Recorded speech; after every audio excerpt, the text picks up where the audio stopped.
Go for it. Hit us with your questions. Okay. Can I go to 2020 or do you want me to stay in Yeah, 2025? you can leave your 2025 open and open up your 2020. Yep, perfect. Okay. So, first question, these pillars, to get them more developed, I know it's going to take more. I'm probably going to have to go in and create the families because where is it? Let me see. No, right elevation. These definitely don't look like what I have, and I'm not too sure exactly what I should do to make these. Either make these sweeps or just go in and create the families myself. And the windows, I don't know how to create these, and I don't know how to do the frames. Uh-huh. And then something else I was having trouble with. Let's see, put a section box. Oh, probably won't be a good way to show it.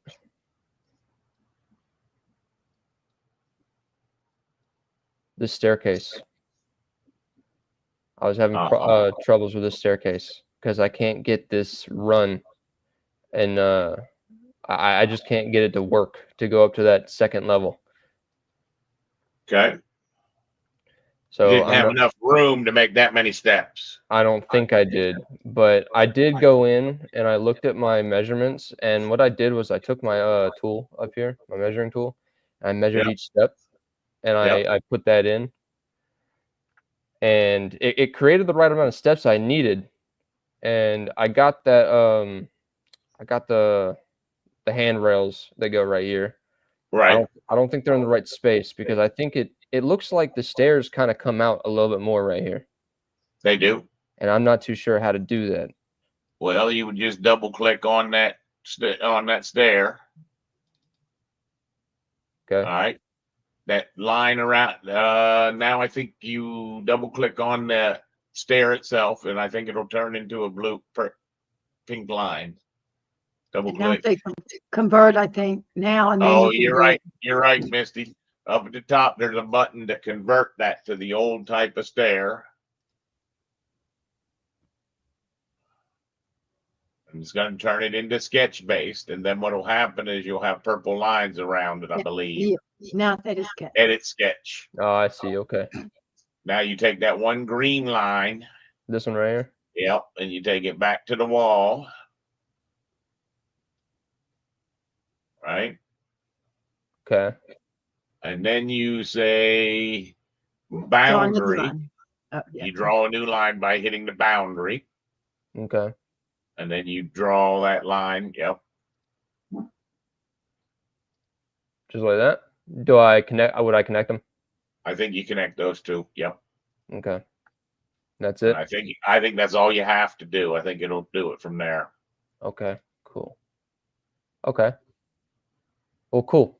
That saves that problem. Now I would probably have to. Would that change the railing back to here, or would that keep it right here? The railing, Okay. Yeah. It stays. So I'll but just have to move I the. think you could just move it there. I think it'll just slide. You know. Yeah. Pretty sure it wasn't exactly on the side either. And more than likely, that's one of those spots where that railing is a real time consuming bugger because that's one of the frustrations that we're going to get into when we start talking about the families. Yeah. Yeah.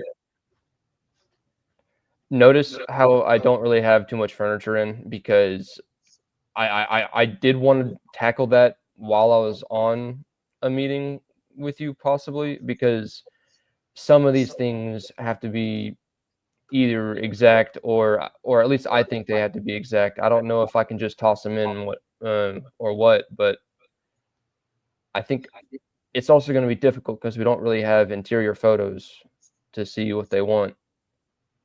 You know? Well, that's true to an extent. Um, when you've done enough millwork, you could get 90% of what's going on in that kitchen. I can Mhm. see from that plan. I can see they've got a Passover bar. and a dishwasher underneath that bar that goes into the dining area. So there's basically a low countertop, and then there's a high countertop, and then there's a bunch of upper cabinets, which typically are shown, different people show them different ways, but it's not exact because, yeah, I guess you could put the cabinets over top of that stove, but typically you don't put those cabinets over top of the stove. But yeah, I can see the upper cabinets. I see what they're doing.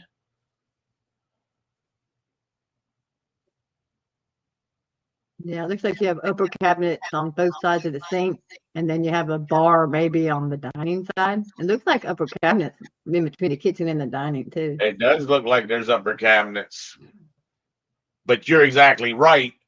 What you're saying is sort of very important for your understanding of how to make up a set of blueprints. So you can't leave that ambiguity, or else the owner thinks they're getting one thing and the contractor thinks they're building something else. And that's when you're not doing your job. Does that make sense? Yeah. But I see a missing door. You're right here. Under the laundry to the storage. Now, if you go to the second floor, I want to see how your stairs are working with the second floor. I think they end right here. Yeah. And I don't have a floor right here.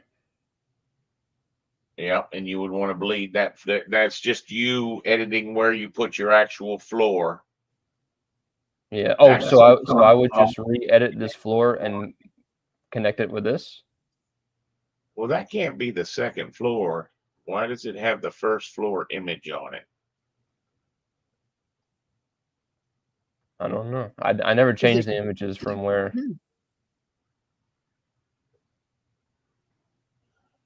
Pick on it, the image. Maybe they have an upstairs kitchen too. Did they really? Hold on.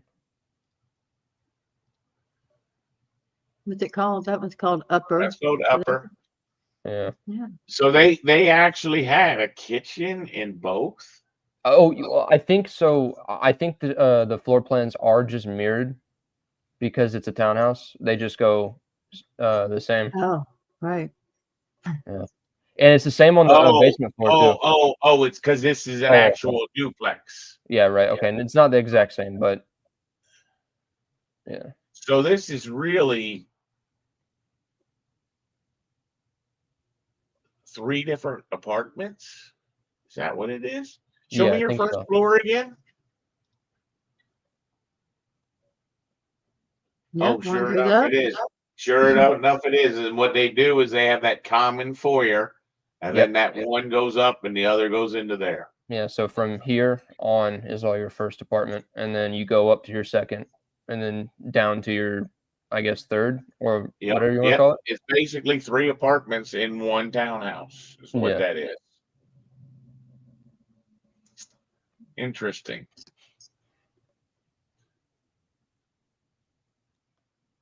So yes, on your second floor, you would have that floor go all the way to the stairs.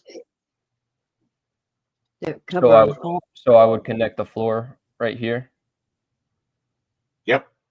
Because I think, hold on, because I don't want to select that image. How would I? You pick on the image and hide the image, and then if you just pick on it. HH. Then you do a crossing window and you grab the wall and maybe the window, and it's going to grab the floor as well. Nope. Crossing window.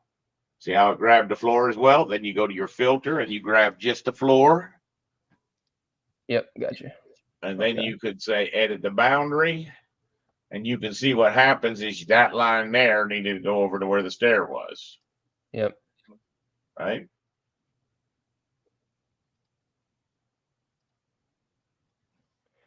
Now, I think, sorry, this is me just trying to get back into the groove. That's fine. Okay. Now I need to go to 3D because I kind of want to see this. Now, could I just...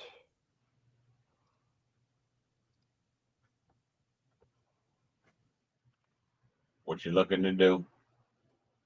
See, Let's get that's the right there. height on that step, because that stair's not going floor to floor right, and he needs Oh to make yeah, it. that is a problem. So you need a section so you can see that floor. No, I think he just needs to There take you go. some out of the height. Pick on the stair. Show me the properties.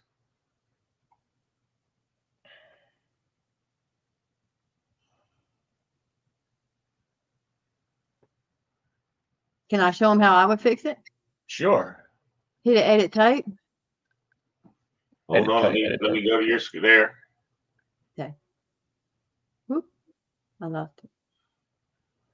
Oh, I thought you had it on your screen. No, I was going to show him how to do it. All Okay, right. hit edit type, and then I would go into the calculate. Sometimes I would take off some kind of calculation rule just for the heck of it. So I edit Edit, calculation. yeah, hit edit that. Okay, it's using it. Go ahead and hit use maybe, and hit OK. And hit OK out. I would do something like this. Then I'd go to my height, and I'd say 14 step. I'd say the floor to floor. I would say -6 inches from the, because you see it, you need a negative from the second floor, right? So negative a foot or something. I would literally just play with that. Hit -1 there. I know this is wrong. Right here, top offset. Yeah. Okay. -1. -1. Just out and then hit the screen. Does it drop any? No, because I would literally play with this for about 20 minutes when I don't remember, and I can make that go up and down and control the height perfectly and the number of steps perfectly. See, it updated it. Yeah. And Yeah, it that should be probably -8 inches. It should end up being -8 inches.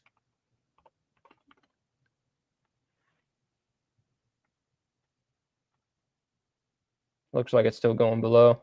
Yeah, it needs to go Well, above. it should go below. It should go below because Hit it. the last tread. It should go to the top of the floor, Brian, not the bottom of the floor. Well, Because that little tread is just a little piece in front of it, right? Just do 0, maybe. No.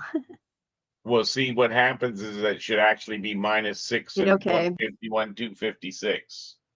Okay. I mean, I just play with it, and then you show them how to do it for real. No, well, what happens is this is a perfect place for us on our syllabus. We're going to need to go into the stairs a little bit more. Yeah, stairs are a little difficult to me, and also this was a little problem for me. I don't know if this wall should go all the way up to the bottom. I'm assuming it should go all the way up to the bottom of the stairs, but I don't really know how to do that because this wall was going all the way up here and cutting through my stairs. Yeah. So you drug it down. How'd you get it down there to that height? I just split Pick it on that wall. Pick on that wall. Let me see what you've done. You went -4 foot. See Yeah. that little carrot on top? Yeah, I see it. You could actually drag that up to the stair, right? Right. You could pick that view. Sorry, Amber Alert. Uh-oh. There's nothing wrong with actually doing that, what you just did. All right. The other way is you could pick on the wall, and at the top it says attach top base, and you could attach the top. And I believe in 2020 you could hit the stair. No, maybe not. Try it again. Pick the wall, attach top base. Nope. So the way we should just showed you to drag it was the way that you had to do it. But I believe now you can attach a wall to the bottom of a stair. Okay. But for a long time a problem. But you being able to use your section box to go examine that problem, that's very good. That's good. Yeah. That's you getting back into that feel. Yeah. I was also playing around with like detaching or it's called exploding like your project. So like I know this is kind of off topic, but if I go in and take this section box off, I was just playing around with it. But like if you wanted to take this, well, I don't think you can do it to that. Well, you can. and do stuff like that. Yep. Granted, I would probably just hide this wall, but like if someone wanted to see the project in a different view and like just raise objects. Not many people use that. A lot of times you'll do that for the different floors. It's not a real commonly used tool. I'm sure you probably found some video, because Misty, are you familiar with the exploded views?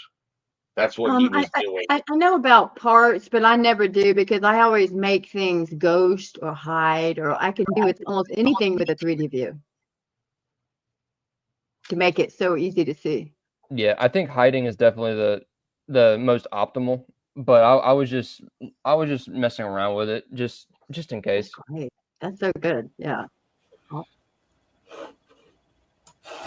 Hey, Eric.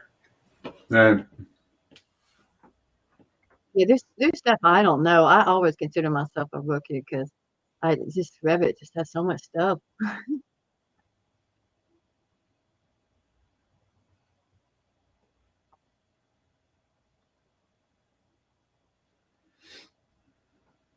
So yeah, In the column, you wanted to do the column, right? Are we still doing the stairs? it don't matter. I'm ready to do whatever. Stairs, column, windows. Well, the first step of the column would be putting on that siding around there. Okay, And you see, talking about the bottom? Yep. So if you pick that column, Okay.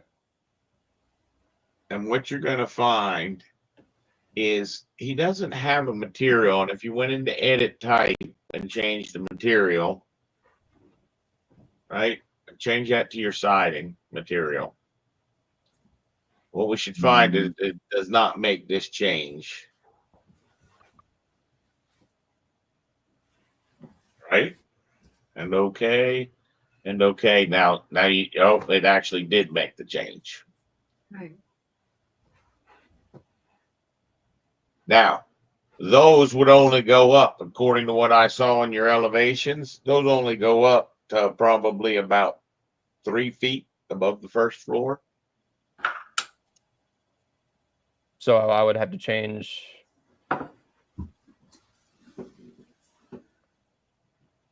Okay. That's right. You just change that top level, make that say first floor, and make it go 3 feet up, not -1.6 feet. Yeah, I got you. 3 feet up. Looks like it goes a little bit higher than that.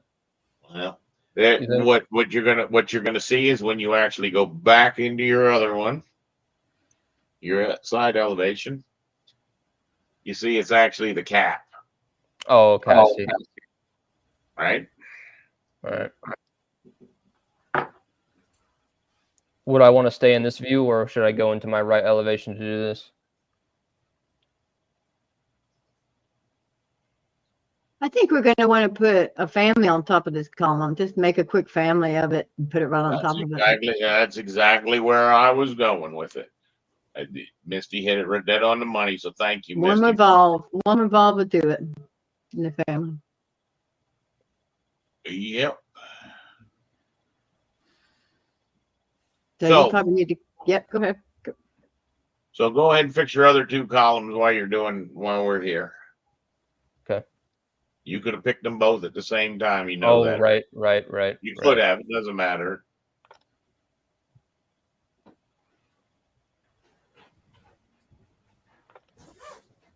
Okay. All right. Now,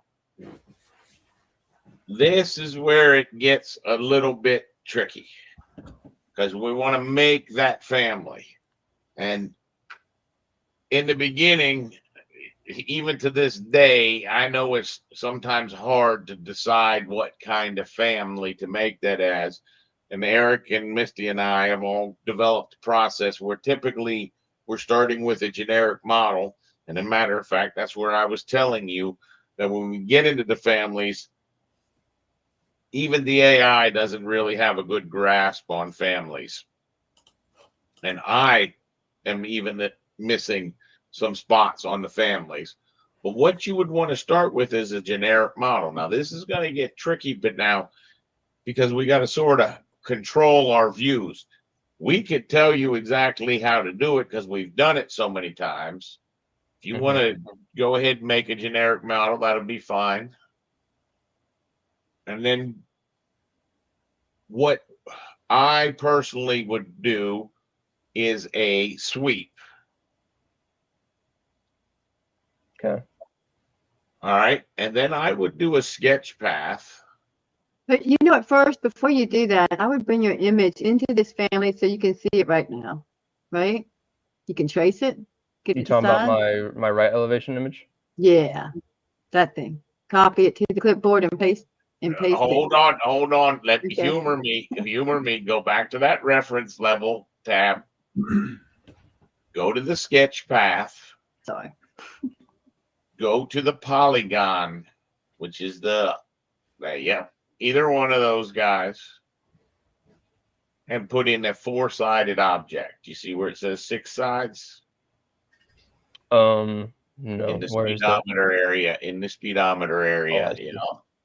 Okay. Make that a 4. Now snap at the center of that thing and go over there. And this is where it's probably going to go over about 4 to 6 inches. All right. Okay. So now a sweep is a path, and then we hit the green checkbox, and then we got to edit the profile. Right. So you say edit the profile. When you do, it needs to be drawing that in another view.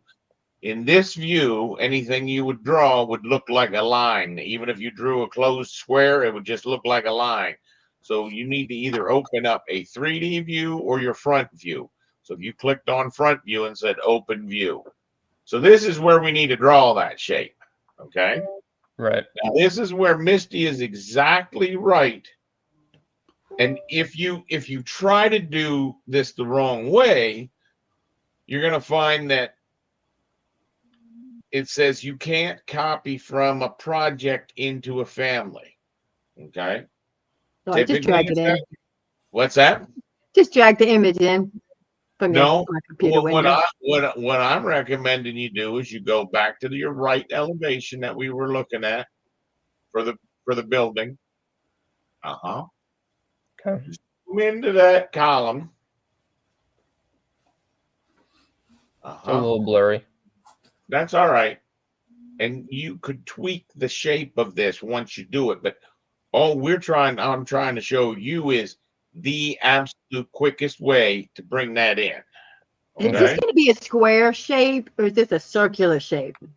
Well, that's where you wouldn't think you would do this with a revolve. Now, what I need you to do, though, is like I said, a lot of people think this can't be done because you can't copy stuff from a project into a family. Okay? It's going to warn you of that even. But what I'm saying is my way of doing this is if I now go to annotate in this view, go to the annotate and make a filled region.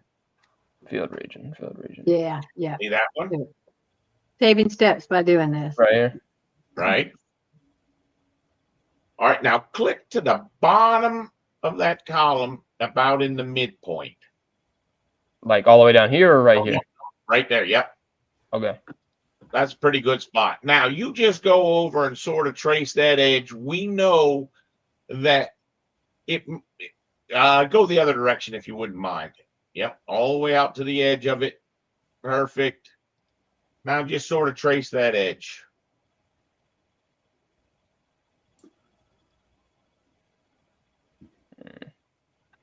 That's sometimes all you get for tracing families, so you just get it the best you can.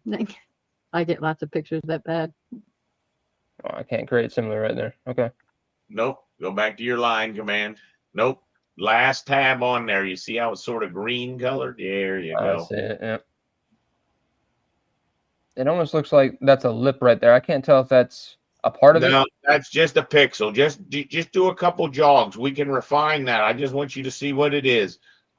The next one you can draw as a little bit of an angle just put a couple little more kicks in it. Like I said, the whole idea is if you build it this way, it's not that hard to refine. Yeah, do that one more time. Perfect. You want me to go up? Now, go up to the top. Oh, okay. Round this up. Yeah, you got it. Keep going. A little bit of tracing.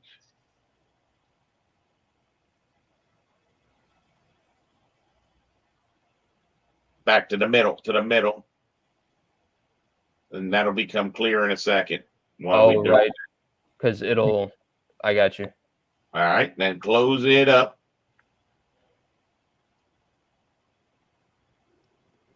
Perfect. Now escape 2 times. Select all that information. Don't worry, you can't accidentally select anything else. All you can select is those. That's a good way to select it. But you could have picked anywhere in space and just drug it. Okay. Copy to clipboard. Go back to your front view of you need to be in the front view. And you can actually paste now and it'll come in. Should I click right here or do I just paste No, anywhere? just do your paste and we're going to move it into place where we need to. Oh, okay. Not underneath there. There was a paste button. Right here. There you go. That's the one. I don't know why it's telling you that you're trying to move the element. Hit cancel down on the bottom. Hit the under arrow under paste and say paste selected view, I think.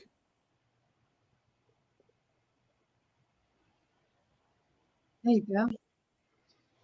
You see what it's doing is it is picking up and that I never knew before. So it needed you to do that trace, not in the side view, but in the front view. Okay. So it should have made me, I should have gone to the front view of my elevation and then traced it there. Yep. Can I do it from here now though? Because I can do the right elevation of my reference level? You could. But Eric or Misty, did you know that happened that way? Have you ever done this? I have done that, but I've done that with the sketch lines, I thought.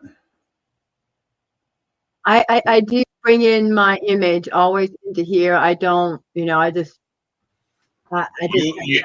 you're more of the mentality of bringing those images into your Revit family. Yeah. Or at least I have them saved, because every time I snip an image, I save it to a directory and I give it a name. So even if the image isn't saved in my family, at least I have it saved on my computer so I know where the image is coming from, that I made the family from. I see. So there's 2 routes of going about it. You could go to your right elevation, sketch it with the annotate, or you could just bring your image in and draw the lines by sketching over the image. Yes, my reason for hesitation with that is bringing images into the families. Mm-hmm. Those images don't get deleted out of the families, and they add to family size. That's what I would agree with, because I bring my images into my families all the time, and I consistently forget to purge them out before I send the family into the job. All right. So if you hit cancel here, okay. If you hit the red X, it'll take us out of the profile. Okay. If we go back to our ref level tab, if we say sketch path and click on that, and what it's going to do is then put you back into editing the sketch path. That little red dot, come a little bit off of it. All right, how about this? How about you go to a 3D view? Do you see how it's putting that little green X on the side? If you drag that green X, it'll let you put it to the back edge or the front edge. Click on that right there and drag. Click and drag. Okay.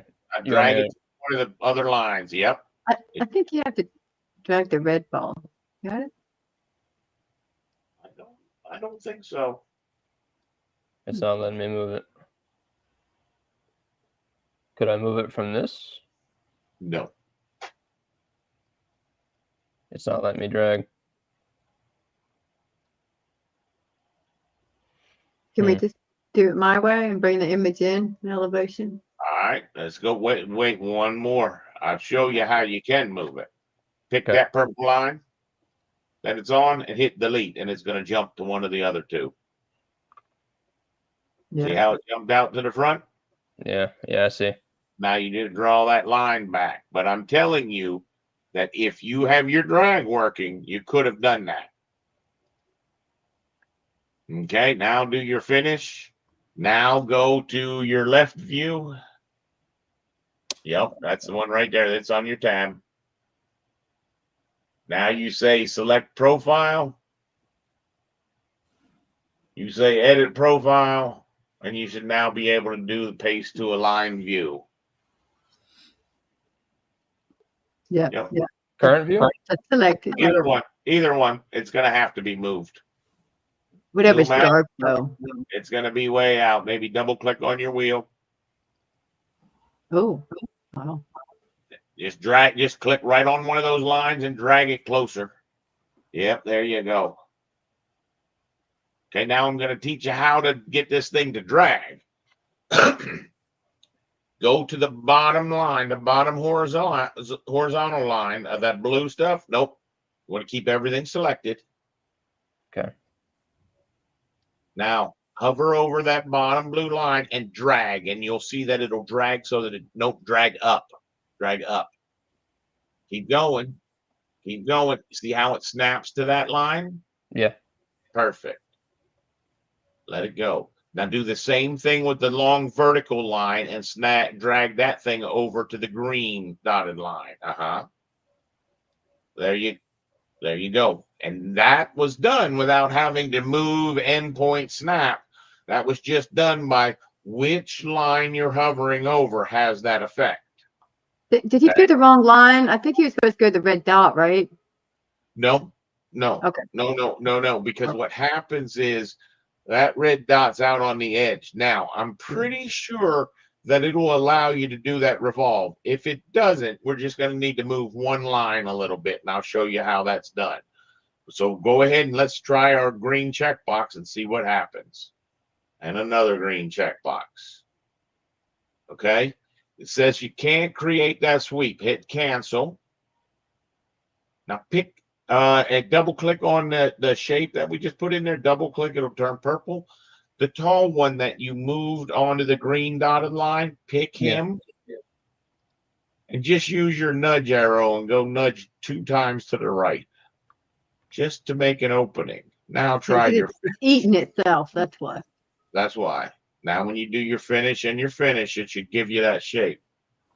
Why can't it create You're that? doing a sweep, not a revolve. No, I wanted to sweep. Go look at the 3D and see what it looks like with this shape on there. And do it in 3D. Can you? Guess what it's done? It It's moved the put- image. Double click twice on your wheel. It's got that thing out of plane. Way out there. Oh God. So in the plan view, you need to get him to the right spot. Switch to the top part of the cube and move him into place. Switch to So the the top part of the cube- reference level. No, go back to the 3D view and just go on the plan view. If you hit the top, hit that cube up to the right corner, top right corner, there's a cube. Hit the top on that. Oh, I see. Yeah. Hit that. And now move it into place. There you go. It won't let me move it. Not unless you're in edit profile. And even then it may not. In Edit edit profile. profile, No, grab all. grab all that stuff.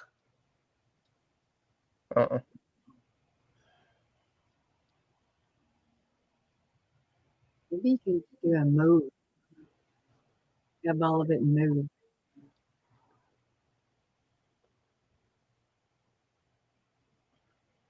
You might hit disjoint at the very top. Check constraints. At the very top, it says I don't think you're going to be able to do it. grab it and hit disjoint. Grab all that stuff. Okay. Hit move. And then disjoin. Top it says disjoin. Hit that, and now you can move that. Grab that stuff. There.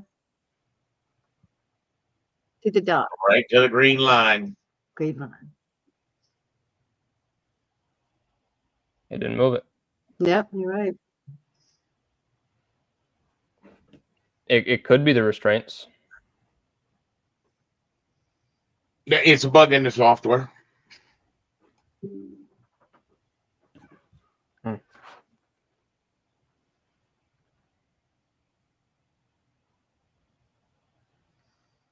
All right, go ahead and hit your red X and your red X, and let's try it Misty's way. Misty's way will work. Yes, just go ahead. I'm sorry. Okay. So what Misty recommended was you go back to your right elevation, you pick on the image. But you can't paste it in, remember? You have to drag it in. Oh, Is it saved on your hard drive somewhere? You can hit cancel there. You don't need to save it, oh, but okay. Sorry. it doesn't matter. You're fine. And copy to clipboard. Well, do you have it somewhere Are you- saved already? Because I'm wanting you to bring it from my computer window right into the family. Say that again. I said, this thing called right side elevation.jpg, I need you to take it from the my computer window and drag it into the family. Is this the Yep. family? That's going to be the problem. See, he doesn't have that image. Yeah, he does. It's saved right now. It says it's right side elevation.jpg. I put that image into the Revit file. Oh, okay. Then blow this thing up super big and snip it yourself. That's what I do, but yeah, and just take a snip right there. Have it again.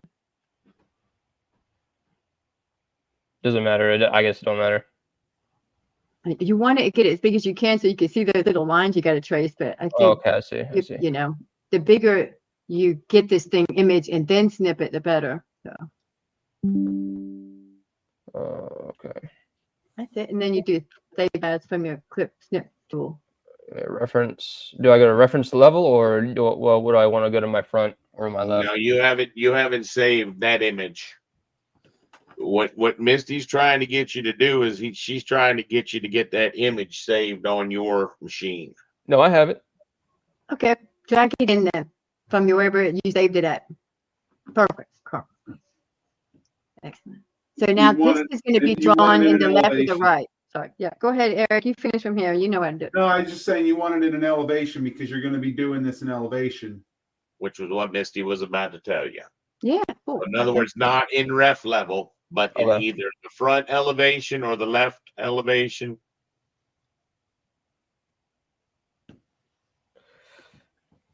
I should get right elevation, shouldn't I? Or doesn't matter? Yeah, it does it wherever you want the front to be. So that's where it will be. So, Okay. perfect. I could just move it, huh? Yeah, get it right in the spot if you want. Would I be doing it from center or the outside? I'd say the center. Center to center. There you go. Not just do a revolve of that if that was a revolve. But what I would do, make sure is this image is to scale. So do you have some kind of, we need to make sure the image is to scale. So you got your floor to floor or something that can tell me a number? 21. Could I just match this? No, I need a line like from the bottom of the stair to somewhere else. I need a dimension on this image. Can you give me a dimension on this image with the lines? Could I just draw a line, or do you want me to do Just draw a line. Just draw a construction line. It'd be the bottom floor. It'd be the floor to floor. What's your floor to floor on this thing? That's an image. That's a I don't think it Right has dimensions here. Right. right. To the far right on your image, there's some elevations there. Oh, I see. Perfect. So 18 feet. I like that one. So the biggest dimension, maybe go from the ground to 18 feet and realize with 18 From your porch, no, it'd be from your porch to the bottom of your roof. So couldn't I just snap to this line like this and then go up? Are you in your Yeah, yeah. All I need is for you to know where the dimension needs to go once you're in your family. So Oh, I where see. would, I see. yeah. Okay, so couldn't I just scale, right? Scale and then Yeah, click go here. straight to scale, straight to scale. Okay. So from here, say from there, Is it what? 18 foot. Is it? I thought it was on the floor. Is that right? Okay, just double check, make sure. Yep, 18 All foot. right, cool, perfect. Yeah, yeah, that's it. So I think. Yeah, yeah. So the bottom of that, that's where I had it. that's it. And then that would say you just need to bring the image to scale. So if you think it's to scale, then we're good. So Yeah, now it you can is. trace I it. do think it is to scale. Okay. Perfect. Bring this back to the center. Okay. Then revolve, and you're done. Revolve, revolve, revolve. I'm still in modify. It's hard to see that live thing is in the way. Create. Oh. Revolve. So we'll do the axis line first, and then we'll go into the boundary line. Okay. Ooh. Wait, I think I messed up. I probably should put the image down here, right? No, you're good. You're right where you're going. You're good. Okay. Then I just start drawing? Yeah, do the axis first Okay. instead of the boundary, because right now you're on the boundary. Okay. I always, Oh, yeah, I draw the axis first, so you know where the middle of the object is and where you got to stop. Right? You have to go up into your ribbon to switch it to axis. Right now you're set for boundary line. where's that at? Right beside the green checkbox. Switch it to axis line and draw that as your center line. So You can draw anywhere? Yes. Yeah, go all the way down, way exaggerated. Perfect. Now you're ready to draw your boundary. Oh, okay, I see. Yeah, because this is a revolve, not a sweep. I have to create the boundary. I got you. Okay. Oh. Okay. Now now we draw the boundary. Perfect. Cool. And then can I start from the center, or would Yeah, that? yeah, yeah. Just like you did before.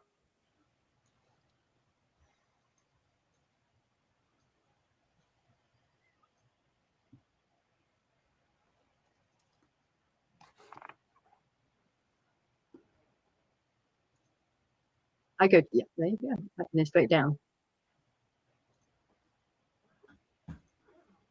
Okay. And you could put a dimension on that, and maybe it was supposed to be 8 feet exact, but you can come back and change it if you need to later. Okay. So I could just press the check. That's it. And I would just keep the image in there just for until you make sure you have it perfect, then delete. But at this point, I'd go to the orange box at the top and change this to not a generic model. What do you guys want this should be? Specialty equipment? The A create group. column. Make it a column. I'm sorry, the orange box is what I call it. What do you call it at the driving wheel? You have the blue type box at the very top left. I call it the blue dot, the far left. Keep going. Right there. Right here. Blue dot, and then you have the yellow box. The yellow box is the one I want you to hit. Hit that, and let's change it to a column. I don't call things right. Column. Do they have okay? That's Hit perfect. OK. And then save as this family. Where at? Is it in here? Yeah, No. hit OK. Oh, okay. And then file save as. And I would save this as part of your family, so you have this family to pick from in the future if you need to. Save as families. I would just do save as. I'm sorry, not that. Do cancel there and do save as. Always save as family that you pick. Yeah. I'm sorry. Yeah, family. I'm sorry. Okay. And then I could go to my Wherever you keep them. I could create a folder for this. Yeah, Or- perfect. I would click Go. families. Yeah. No. Okay. We're gonna do create families. You can say column 1. I would call it column, so you knew in the future. I mean, right near it says family 1. Yeah, you make column dash house 1. You'll get better at naming them. Just for now. Yeah, that's what I do. Okay. And then And then could load I into your just load project. this in a family? Or Yeah, load in the mhm, and- project? Yeah, put it right in. Can I put it anywhere and then change it? Sure, you can. I see those columns right there where they need to go. Yeah, there you go. Yeah, it's a pain because they could be at the bottom of the column. When you place it, look on it says the first floor, so that's where they are coming in on. So Yeah. you can change it. Yeah, perfect.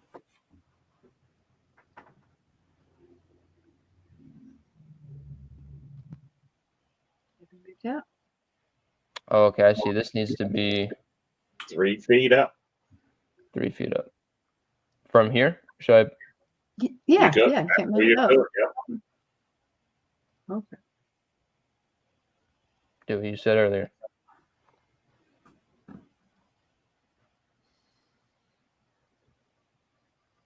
Yeah, and you can make them perfect size and elevation if you think that. Could I probably shouldn't attach those to the roof, should I? No, You I'm going won't to be a able- section. Just look at a section, see what it looks like in a real section view. Right, elevation. Kind of make it a little taller, it looks like maybe, huh? Yeah. Or something. Oh, I see. It connects to. Yeah. This that. is They- different. Yep, I'll let that's someone else do the probably roof. I did the that's column, so probably- someone else. short wall. I would need to make a what? That most people would end up putting a short wall in up there, or it would be called typically a soffit wall. It might actually be the actual beams. But yes, Okay. that's what's represented in that elevation. It's what holds that roof up. Okay. I got you. So I haven't made beams before for my. Okay, how would I do that? Would I go into structure or architecture? Um, I think structure, right? Structure has beams. No, I just do a wall. Just I a would normal just wall? do a wall, but that's at the Brian. I do a wall when it would start way up high. Oh, it's yours. Are you Yeah, saying like 6 inches high. do you understand what she's saying?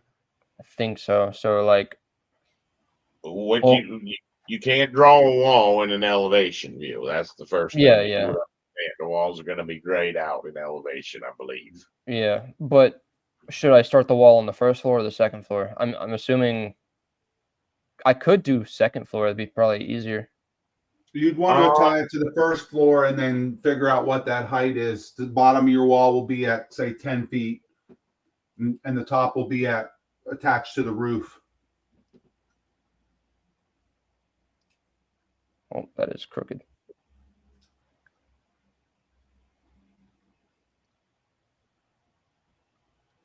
Seven foot seven. It's great to put dimension. Put yourself No, in dimension. that's where it's not 7'7". It's a really bugger number. Yeah. Means that your column's got issues. And if you notice when you hover over your column, you see how it sort of reads through the wall. Hover over your column. You see how your column did not start at the right spot? Yeah. You see that? Can I just click on it and nudge it up? Mm, Let's good. look at it. Edit the family and let's look at it. Was it starting at the bottom? You're gonna find that when you go into that family, you didn't quite draw it on the bottom of that reference plane. That would be the first thing that you're making as a mistake on the family you're creating. So if I go in here, Yeah. Take the image and and- hide the image. Hide that image because it's making a mess hard. All right. So Go it's- ahead and edit that. Okay. Edit that. You think it's there? No, it appears to be in Edit the right Revolve. spot. Does it? Hit it, edit revolve just in case. Okay, now take that pink line and do an align. Hit that, go to the align No, command. no, it's a line. No? It's a line. Is That's it? not Okay. the problem. That's I not was the gonna line problem. it to that line to make sure. I would adjust your top height though. Instead of being 7'7" in the garbage dimension, I'd make it 7'8" or something more reasonable to rounded. okay. And couldn't I just go up here? That's it. Yeah, that's right. You could easily just made that exactly what you wanted. Well, you said 7'8".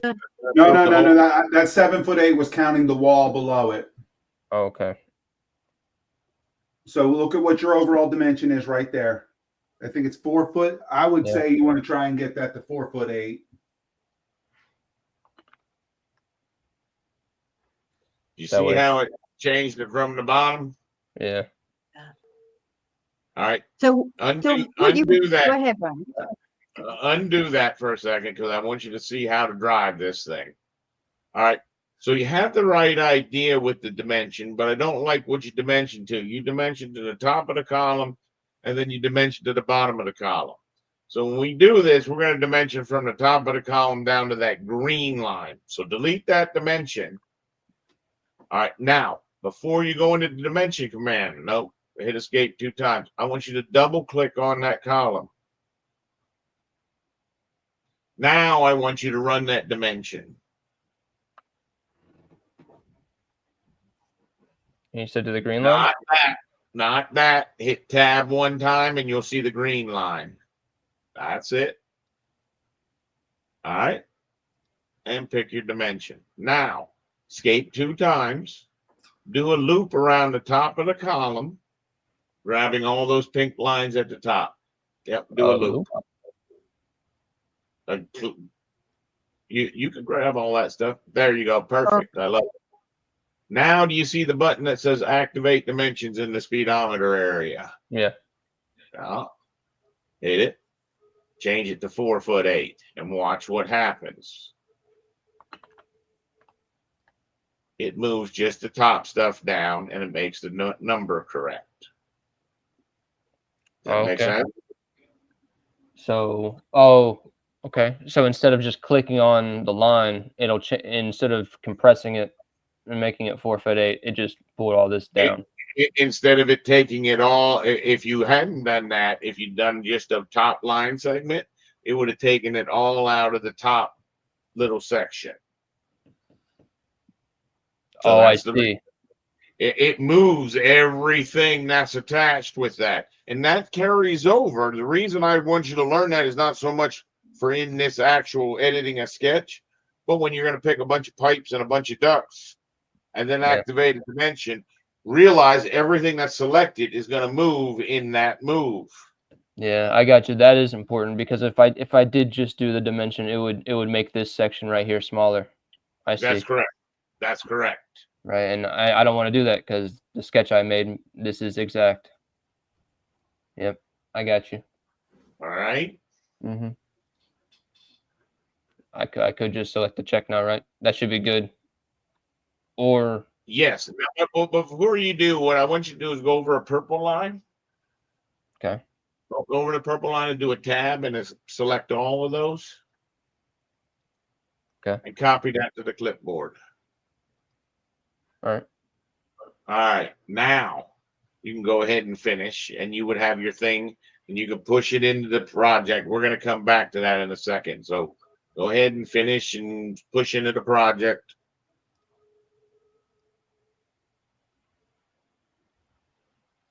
Oh, right, the existing version? Yep. We typically always pick that top one unless we know what we want to override as parameters. Okay, and now that should just change all of them, right? If you went to your side view, you would find that has changed. And what happened is your low wall is just at a weird dimension. It's not 3 feet. It's in a weird, that low wall. And if you pick on that bottom part, you see this really needs to come down or something, up or down. Yeah, I'm curious about that as well, Misty.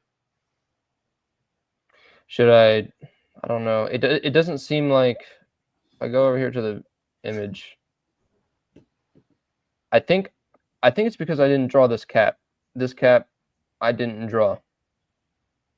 I don't think I drew it.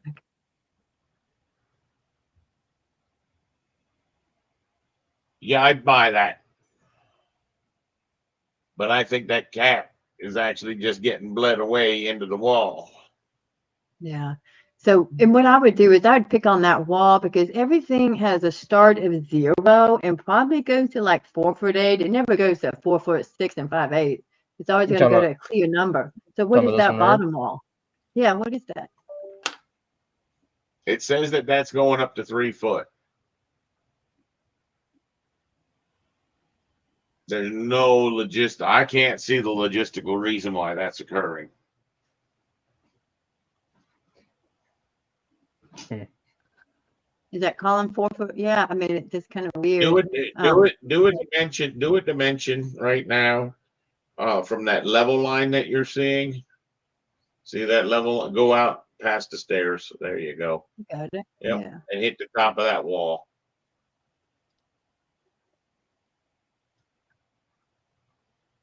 Yeah. Okay, now pick on the column. What does that say? Escape. Nope. Because the column's telling you that column's What too is that? low. Pick on that column. What does it say? First floor. 3 foot. Go to 4 foot. Just change it. I don't know. That's what I did 4, and then hit the screen. All right, now do a dimension from that level line to the bottom of that floating column. Yep. Is that my difference? You know what? Because we made it a column, it gave us a smartness that I wonder if it went level to level. I think you're right. If you pick that column that's floating, that one, and say detach top base, it doesn't have any. Select the roof, floor, or ceiling. I think if you made it generic model and brought it in, it wouldn't have a problem. You think? You think the column? No, it would work. Oh, is it because I changed that family type and made it a column? We're blown away right now why it's not working. You could go ahead and change it into generic model and bring it back in. I mean, we just keep playing with stuff to figure it out. Right? Should I delete this one?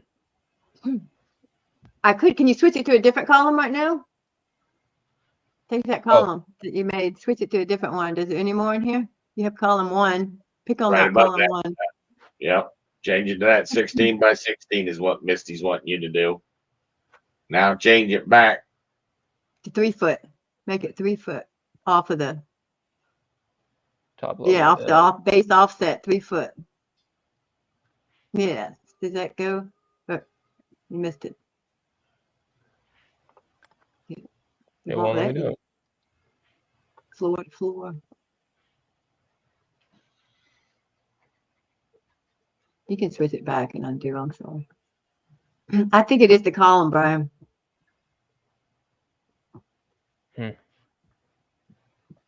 Why would it be 1 1/16 of an inch? The units that we drew the column at. I don't know. It all starts at. I know. Go into the column.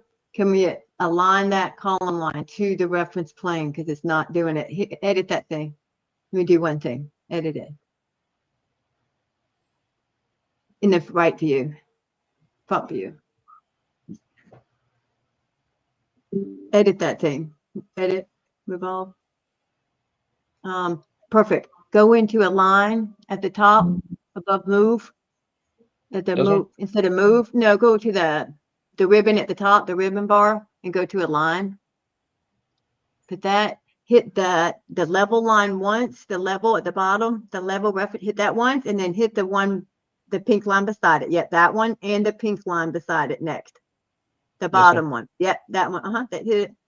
Perfect. Lock it. No. Hit OK and go back into load it back in. I just want to see if it changed anything. Hit that. It didn't do anything, I bet. I was gonna. No. What does that column say it is now? Hit that column that floating. The floating one that's floating. Yeah. I'm just picking on anything. It says 4. It's not that. I'll be quiet, Brian. It's all yours. Yeah. I don't have an idea. Eric, if you got an idea, talk them through what you think. I'm not sure where the failure came in. I was thinking that because you make it the column, it's going to some kind of a wrap on the top of the wall, but there's no wrap set up for the top of the wall. I'm still thinking it could be that. I mean, look at the shape of the bottom right here. I don't think looks like I made it wrong. I think I only made this part. Well, you didn't put the top wall cap, but the top wall cap might not. I'm guessing you're going to need a sill on top of that whole wall. It's not just going to be where the columns are. So that's Can you actually, do one in last my thing? mind, is going to be attached to the wall. Can we make it a generic model? Bring it back in and try that for the last thing. Try anything. Just keep trying. Yep. We're trying One to more see thing, if we Eric. Just let me do one more, Eric. You're Last fine. one. Yep. Generic model. Hopefully it will let us do this. Load it back in. Let's see. Nothing changed. That's a column. And go, you're going to have to throw a generic model in because that's the old column. So go into your plan view and get rid of these columns and let's add a go in the floor plan. Just delete those three for a second. Just get rid of them. Get rid of them. And down in the browser where the families are, go into the generic models. Generic models. Yeah, under families. Yeah, there Families. you go. Generic model. Perfect. And yours should column one. Vacuum in. You have to hit the plus sign. So. then drag that onto the screen. And it should say level 3 foot offset from host, and hopefully it will. Oh, wait, hit offset from host? Elevation from. Yeah, it just says under level 1 right there in the browser. You can put elevation. Yeah, that's it. Offset from host. Sorry. Was it 3 foot? Yeah. Let's see if that makes sense. Ooh. Oh, perfect.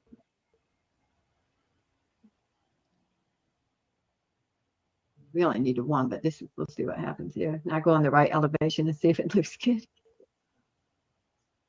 Same thing. And what is it? Generic model. Pick on it. Yep. And it is a generic model. Oh, wait a minute. Elevation 3. Do 3 there. Instead of 2 and 9. Can you tap on that? 2 foot 10? Yeah, type 3. Changes this number. Okay. Well, we got it to the top. See the ones behind it because you're looking at the other ones. So get rid of the other ones. Just delete them. Yeah. Could I just? For now. Yeah, wherever you want. Because we only get one right and then we'll copy it after we get it right. It looks right. It's on there. Good. Now do a dimension. Hit that dimension. Continue that 3 foot and see what it is. That 3 foot dimension. Pick on the 3 foot. Escape. Pick on it. Do edit type. Edit witness line at the top. Edit with a witness line. Yeah. And now pick the top. There you go. Perfect. All right. That's what we like to see. Oh, I messed up. Okay. You just have to hit in the white space. Yeah. It was the column messed us up. I guess we'd have to make that. I mean, it shows dark here. I don't like generic models because they normally show up super light in mechanical, but they look good in architecture, huh? They're dark. Yeah. That's it. So the column, he's a mean guy, the column. So making The it original a family. column instead of a generic model is what messed it up. No. Nope, that's not what messed it up. Now, I'm pretty sure if you go to your first floor plan and we go to architecture tab at the top, and we say edit or set the work plane, it's the 4th one from the end. Set work plane. 4th one from the end. That one right there, yeah. Somehow that thing's getting placed off. I don't know why it's getting placed off by that weird number. It was the column, Brian, wasn't it? Okay, it could be the levels too. No. Let's try another one. Go ahead and hit cancel there. All right, now take and drag your column number 1. You know how you drug it onto the screen? I want you to do that again, and I want you to put another column out by the end of the stair, maybe. Yep. Right in there. here? Perfect. Yep. Perfect. Go to your right elevation now, or your side elevation. Let's see where it put that thing. See, it put that one in correct. So why, when he snaps to the other location, does it put it in low? How many levels are there in here? Is there another level 1? Nope. Well, No. there's a basement, and then No, it's now pick on that one column you just placed. Yeah. See how it says elevation from 3 foot, offset from host 3 foot? Go pick on the inside column. See if they both say 3 foot. See No. how it says offset from host? See, what happens is he's putting it on some kind of host. What it did was it put it on the host of the floor, and the floor is sloped at that weird angle. So if we go back to the first floor, I think I figured it out. Yeah. All right, now drag another column in, like you're going to place another one of those columns. where at? Just like that. Now move up to where the floor is. The living room. Going to the living room. No. See, the second it's going to that porch, I think it's now going to go in low.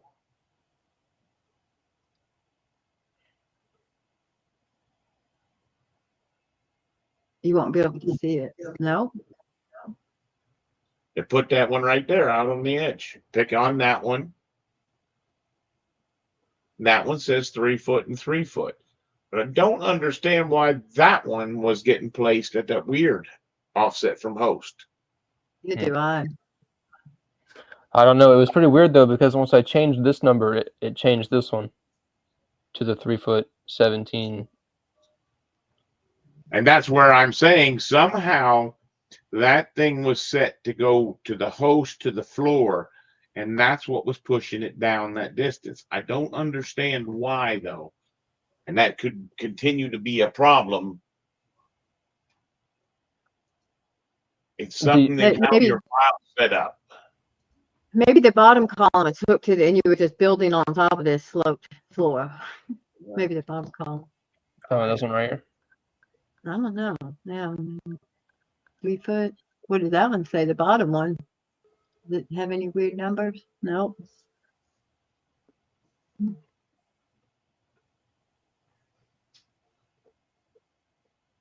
it's not a face-based family. No, it's not fake. It's. I want to understand what he clicked on to cause that, because that concerns me. Yeah. Can we go ahead now? I mean, because this concerns you, I know, and it concerns me, but if we get too far into it, we're going to send him down a path that's confusion. So we probably need to move forward and keep going until you have this problem solved, right? Show me your 3D view, Nathan. All right. So out of the gates, this is a typical problem, is Misty and Eric saw that as a round column. Okay. No, I actually thought it was rectangular. That's why I was saying we should do sweep. That's what I ended up doing here, is a sweep. Okay. This is how I saw that column looking. That Okay. looks good. And that was just a sweep. And just so you guys both know, I wanted to test what, and I apologize for dropping off and going silent a little bit. That's where I want you guys to be able to, you should do both Misty and Eric, do you have your Revit open right now? Yes.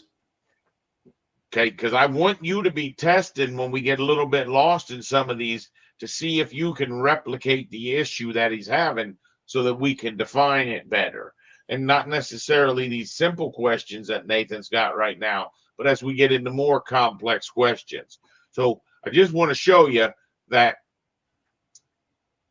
one of the things that I told you, Nathan, was with this sweep, okay, Mhm. I've got the shape for the profile, And then or for the sweep path, then I had the profile.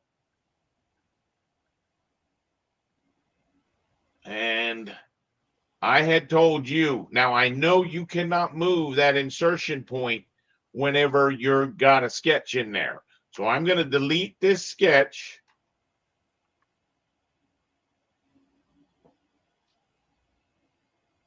What's it telling me? Somewhere it's telling me sketch is empty. All right. So cancel that.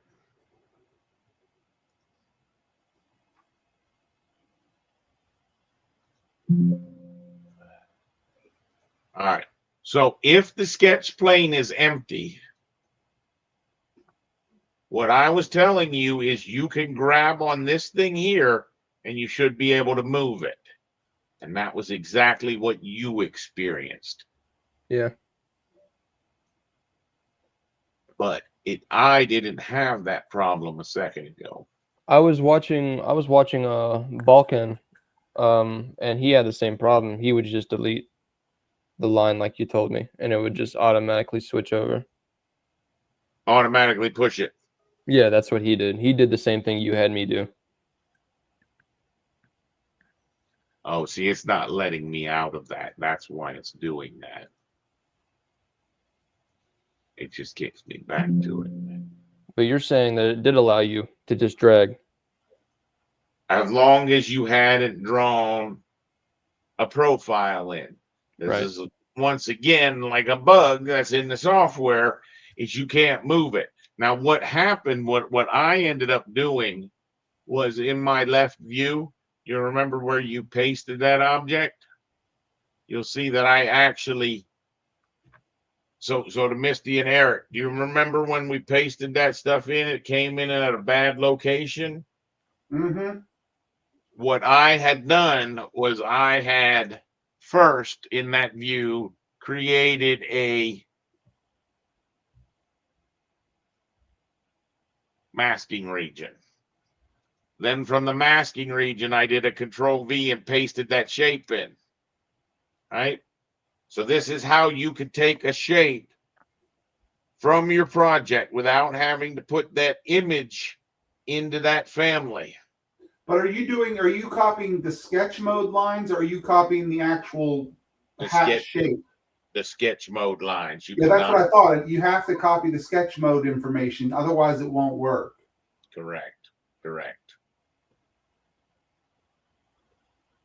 So what that did for me was then I had a wipeout space that I could have in plane. There's no reason that you shouldn't be able to copy that sketch modes into your file and not have it be on a bad plane. But I'm just trying to explain to you what it took me a while to remember what I had done to resolve that. And the intermediate step is to create a masking region, as there is no filled region in a 3D model, but there is a masking region. I remember that now.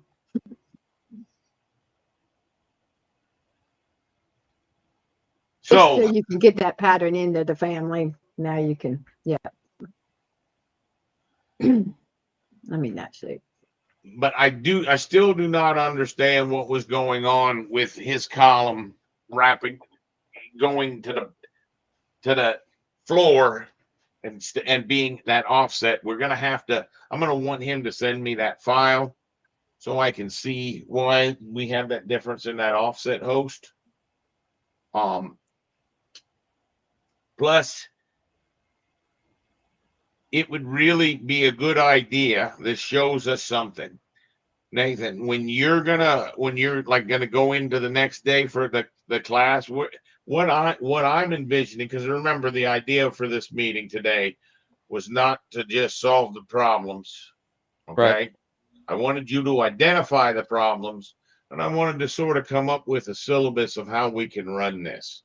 Now, what I'm envisioning is if we do like a class that's about an hour and a half to 2 hours long, showing Nathan and whoever else things about the project. So in other words, teaching him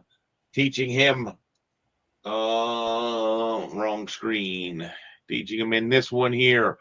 We've gone over most of the architectural tab, right? We need to get into the structural. We need to get into the systems.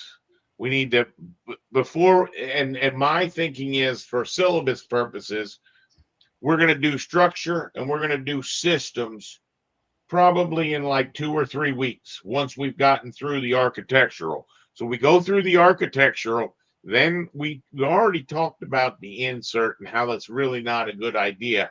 But where we left him was on the annotate, he needs to know better about, and on the view, he needs to know better about. And then it's really just to modify from there. Yeah, it's just to modify from there. The reason I'm not doing anything is because I was in that actual profile shape. So my thought process is to have a 2-hour class on how to do Revit architecture, right? And that's probably going to be a week to 2 weeks long. So, Nathan, I apologize, but we're going to go back over all the wall, the door, the window, and all of that kind of stuff. That's okay. Okay. I don't think it'll hurt you, but I think that I want the 90-day class to include starting out and going over the architectural. So that will all be review for you. So it almost could be a good time for you to be sitting there and drawing on your house while I'm talking about it. Potentially having questions if there's something that you didn't catch last time or is a little bit different than the last time we taught you. But what I'm seeing is before Christmas, we should be able to wrap up with architecture, and then we'll come back and do the finer parts of structural and what we understand about structural and the systems. And we can even play with the steel because I have a feeling the steel is going to be all new to you. I know most of that would be new to me. I do not know about most of this bolts and plates simply because that was added in 2020. Now, granted, it lends itself to some value saying maybe we should even do that in 2025 because it's changed so drastically. But my thinking is let's learn the 2020 and fill in the gaps with the 2025 in that second month. All right. But the idea is I'm thinking that we'll do that class 3 days a week, which is how to work in a project. And in a month, we should be able to have pretty much gone through how to make a project. Now, that's where most Revit classes go. Now, I would tell you, and Nathan and I were looking at this a little bit, and, thanks to Jaffe and my daughter, I questioned my daughter on how I could gain steam and get going. And she said, why don't you just write a syllabus, which is what I'm thinking we're going to do. What my hopes were to do for today was to simply write this syllabus. And she said, hey, just go to ChatGPT and figure out how to write yourself a syllabus. And all I did was a search. How do I write a syllabus for a BIM VDC course? And the ChatGPT did the work. Now, have you guys used ChatGPT? I know it was new to Misty. Is it new to you, Eric? Do you know anything about it? I've dabbled in it, but I don't spend much time on it. Well, it spit out such a nice thing that I figured this was a perfect spot for me to take this. I mean, it looks very, very professional. I have a feeling we could just do a little bit of editing to it. I thought it was very interesting that it knows what BIM information modeling, and it calls it virtual design and construction concepts. I mean, it wrote all of this stuff for me. Now, what my thought process is the second search I did was on how to create, or I asked him what the major types of families were. And that's where I want to get some feedback from you guys. So this is all of that process that I think we're going to incorporate into our syllabus. What I ended up finding out that I thought was unique, course and weekly breakdown. So what are they giving you? So if it's a weekly breakdown, they're giving you 16 weeks. So that's 16, that's really 4 months. So we're going to cut that down a little bit from here. Is that what this is? Weeks? Week number 1, week number 2. All right. So what we're going to have is we're going to have a syllabus for our projects, and then we're going to have a syllabus for the families. Because what I found was, as soon as I went through this and said that did a really nice job, and I'll go back through it. Then I did a search for recommended software for architecture. And that was where I thought it was pretty unique. It comes up and it just advises you to use Revit, ArchiCAD, or Vectorworks.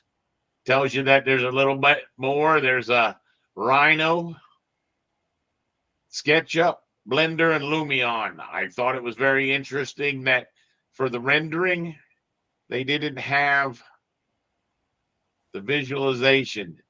That's where they talked about the Unreal, but they didn't talk about Twin Motion. Inkscape is a real-time rendering and VR plugin for BIM software like Revit, Rhino, and SketchUp. Oh, for taking Rhino, SketchUp, and Revit into Inkscape. That's what they're talking about.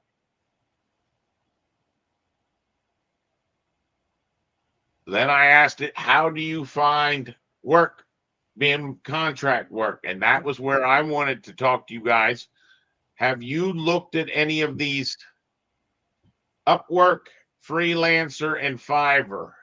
Are you familiar with any of those? I looked at Upwork when I was living in California, but I never got too deep into it. Well, here's what my thinking is.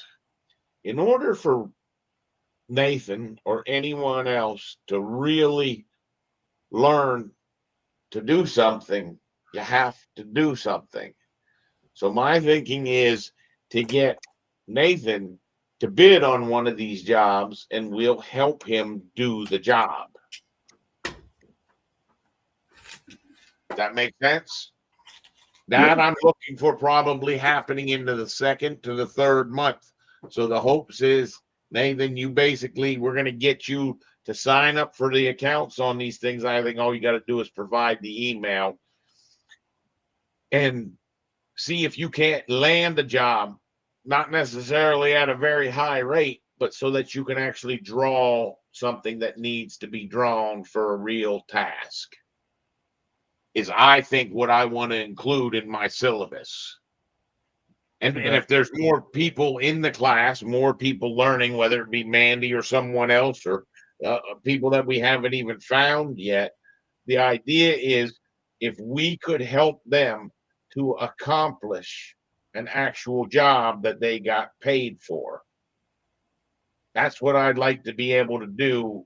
I'm thinking 2nd or 3rd month. I mean, if Nathan pushes hard for the month of December, do you think we could assist him into actually completing a job? Yeah, I don't see why not. All right. So then they give you some more ideas and see what Nathan, I want you to try to start using this Chat GPT or the Gemini, whichever one of the AIs, to sort of start to get a feel of how you're going to make a break into this industry.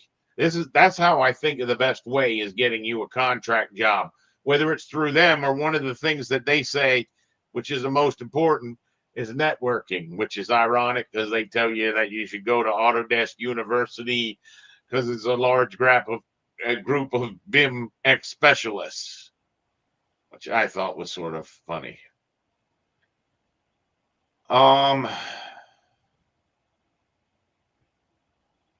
Build an impressive portfolio. So that's definitely one of the things that we'll want to put in our syllabus is we want you to put some stuff that shows that you can indeed build like a column family or a handful of other families, quite a handful, because that's one of my goals is for you to help me help you and Misty and Eric to help contribute to building this family that we should be done with by 90 days. Okay. In which we're going to try to You mean answer. library, Brian? You mean library, or are you talking specific families? I'm talking about a library of families. That's what I thought. Okay. And here's what Jaffe and I were playing with at one time was, I harvested all these families from old projects, right?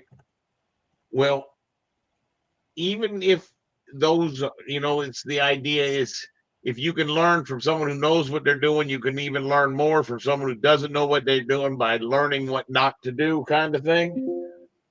But my theory is if we look at all the families that have been created from these other projects, we can realize what families people have to create. And then we could make the families that they need that are not readily available to them. Does that make sense? In other words, you're talking about finding the families in the projects that are devouring the project time and helping right that ship with correcting those families as more important tasks. Correct.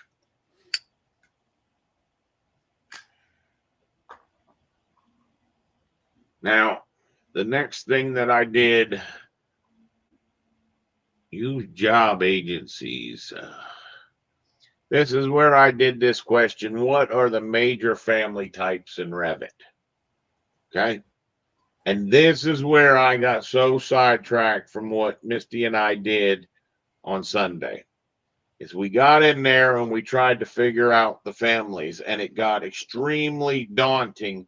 We got about through the first 20 families, and that was when your brain starts to hurt and you're realizing, even though I'm a 20-year expert of the software, there's so much of the software I didn't even know or don't understand. Like I told you with the adaptive families and the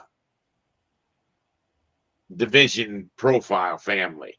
But here's my question. So it says in Revit, and this is good for you, Nathan, because this is a better understanding of the families. But we're going to see where their weakness is. In Revit, families are components that can be loaded into a project and used to create elements like walls, doors, windows, furniture, and other projects. Oh, I'm sorry. Let's see.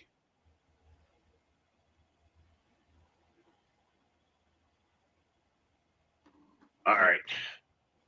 I apologize. So it says that these family components can be loaded into a project, and then it goes into walls. How can walls be loaded into a project? Right? It's sort of like they're already stepping on their toes right out of the gate because walls aren't outside families. And then that's where they go into answering this question. Walls are a system family, which they say right here. System families are walls, floors, roofs, ceilings, columns, grids, stairs, ceilings, and slabs.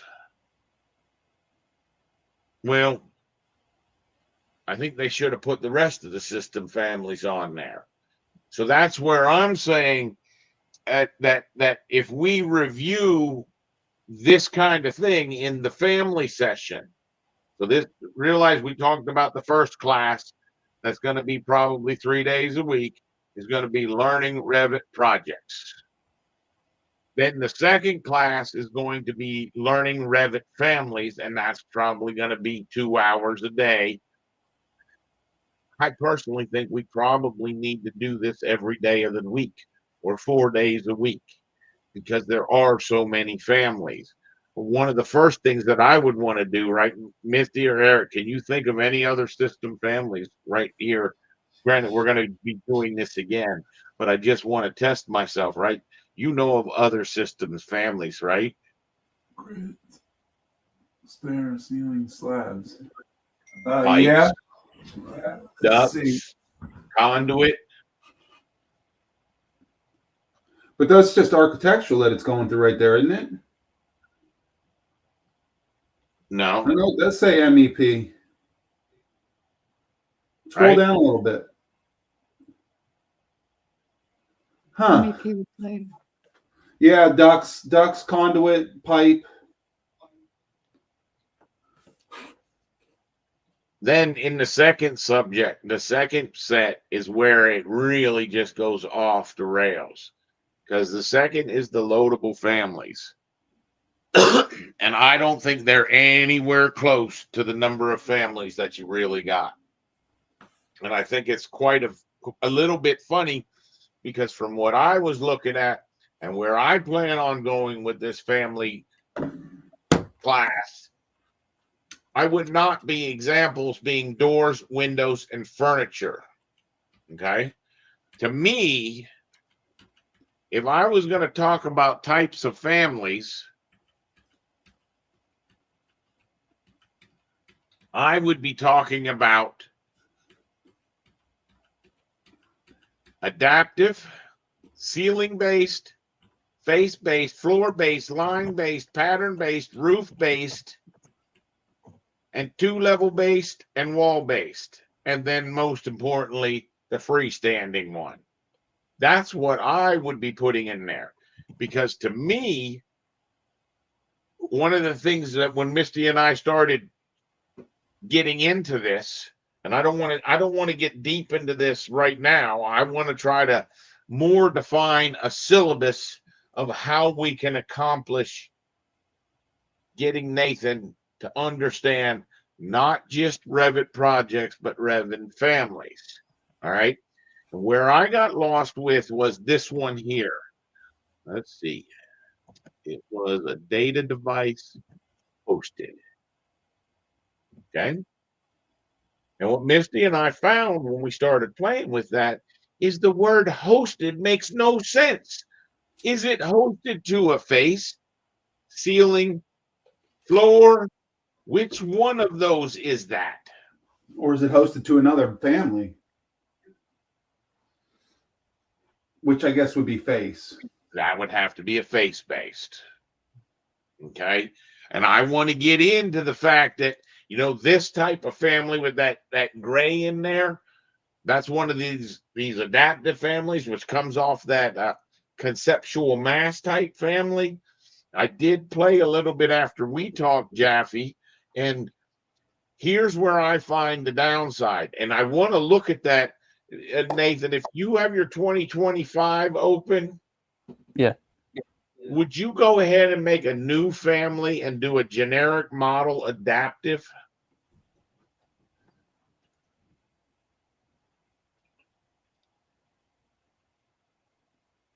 I got it. So I'm going to show you his screen in a second, but for right now, you'll see that in 2020, part of the problem with this generic model adaptive is you could only make it a certain type number of families. So, Nathan, that was this button right up here where my cursor's at. I'm going to switch to your screen and see if you can go to that. I got it. All right. So you can see that they added a handful of families on there, but they still haven't added them all.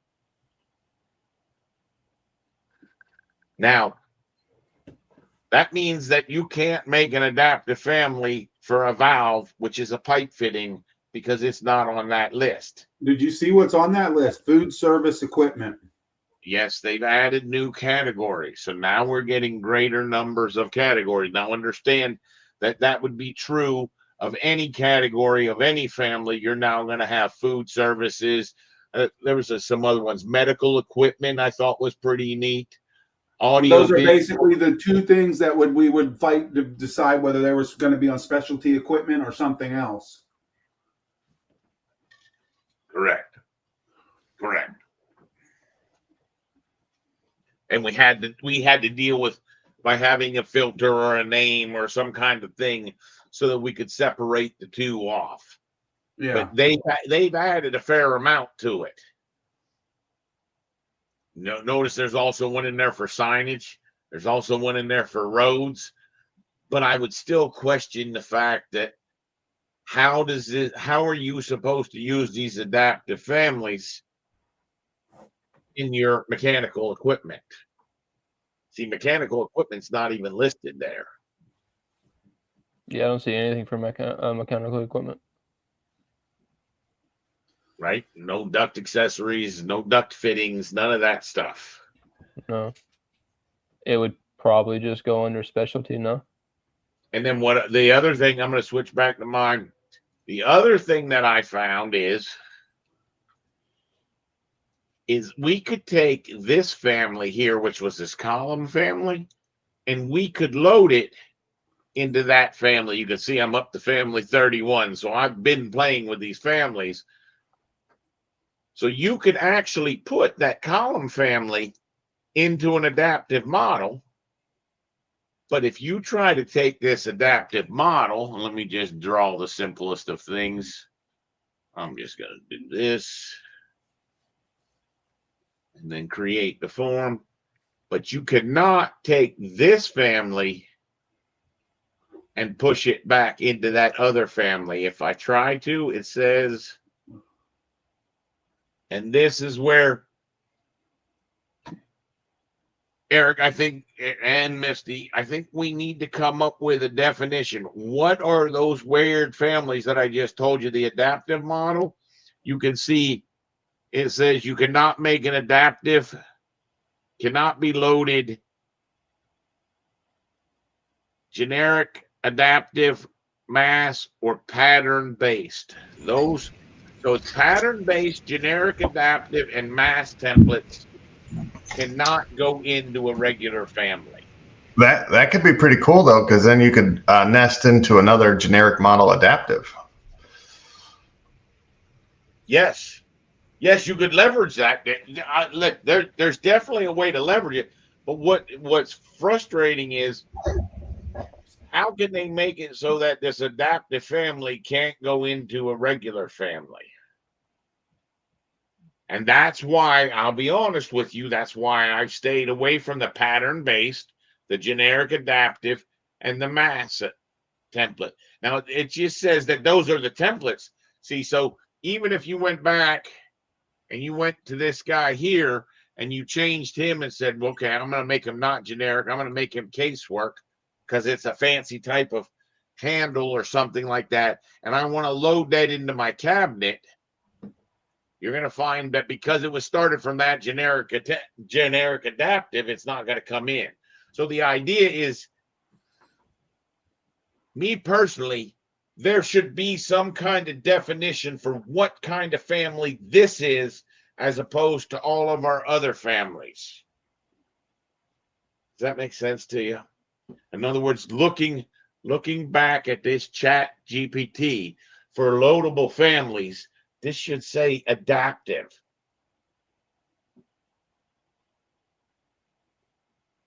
Yeah, but are you going to use an adaptive for every door you make? No, I'm not. No.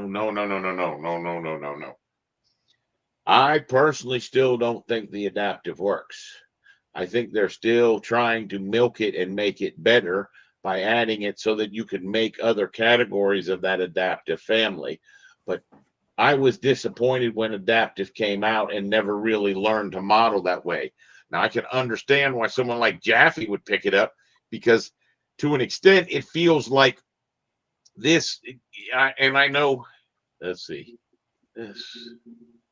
this, there you go.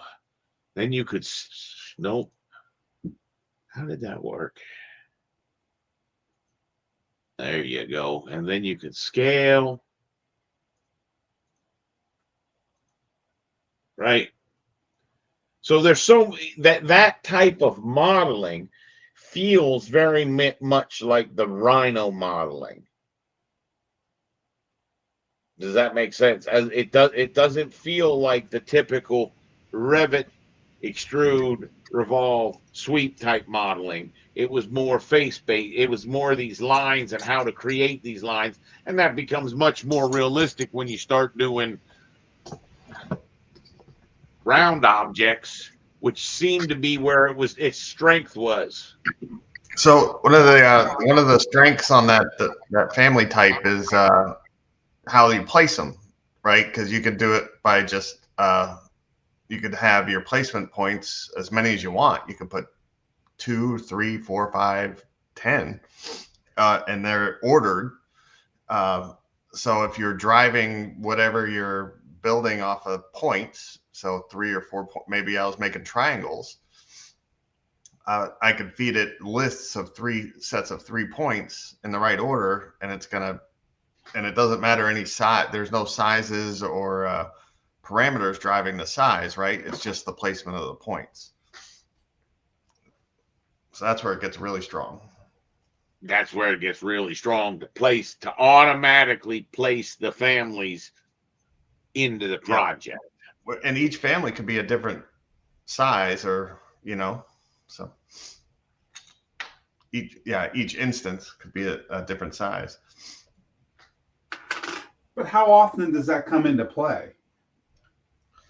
No, I'm sure Jack. People doing like I've seen some really cool ones where they're doing like a huge skyscrapers thing, and so like all the fins and the window parts and stuff like that, they'll make adaptive because it's repeated, right? Something that you're repeating. Yeah, no, I understand that. I'm just trying to, in my head, I'm trying to figure how many aspects. Like with a column, you wouldn't do that. Your columns are going to want to be universal. All right. And you know what?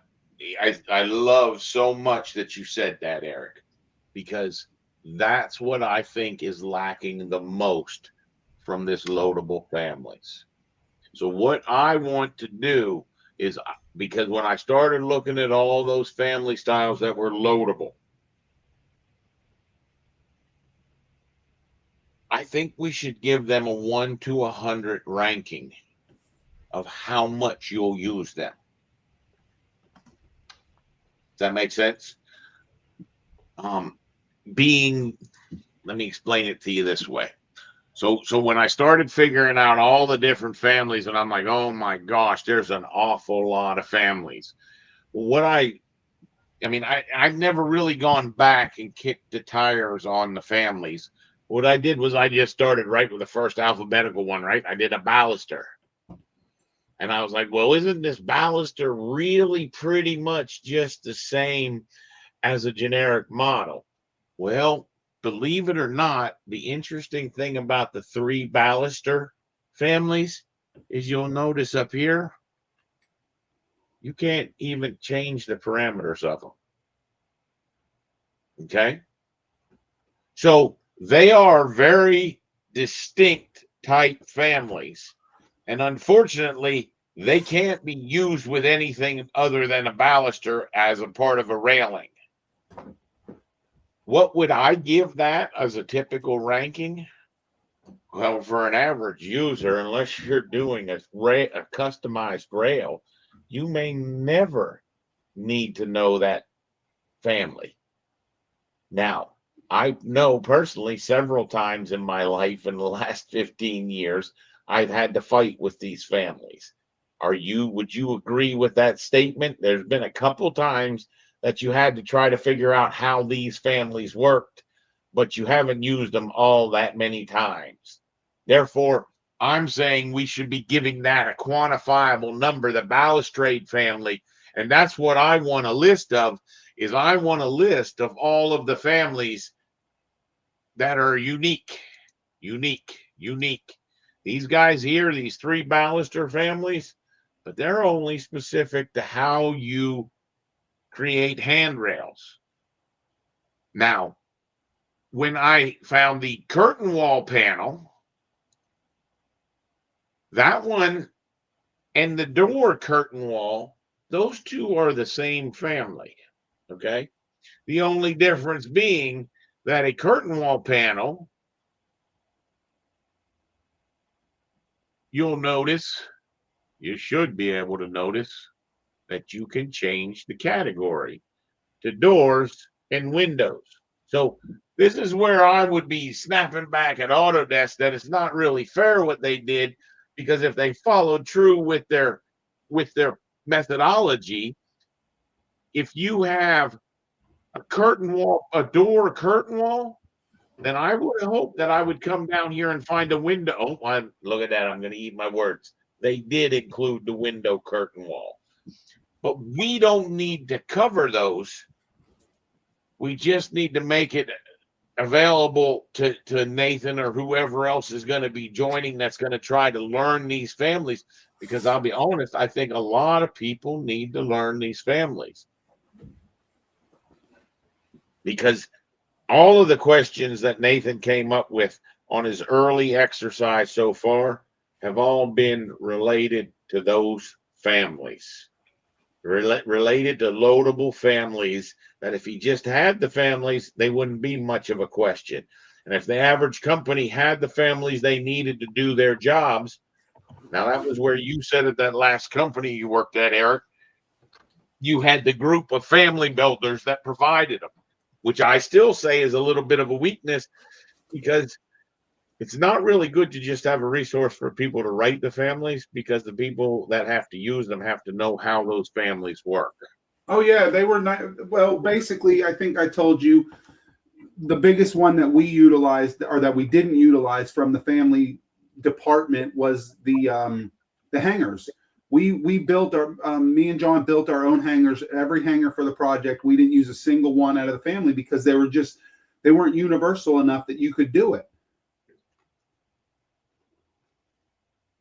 And the families also become very job specific as well.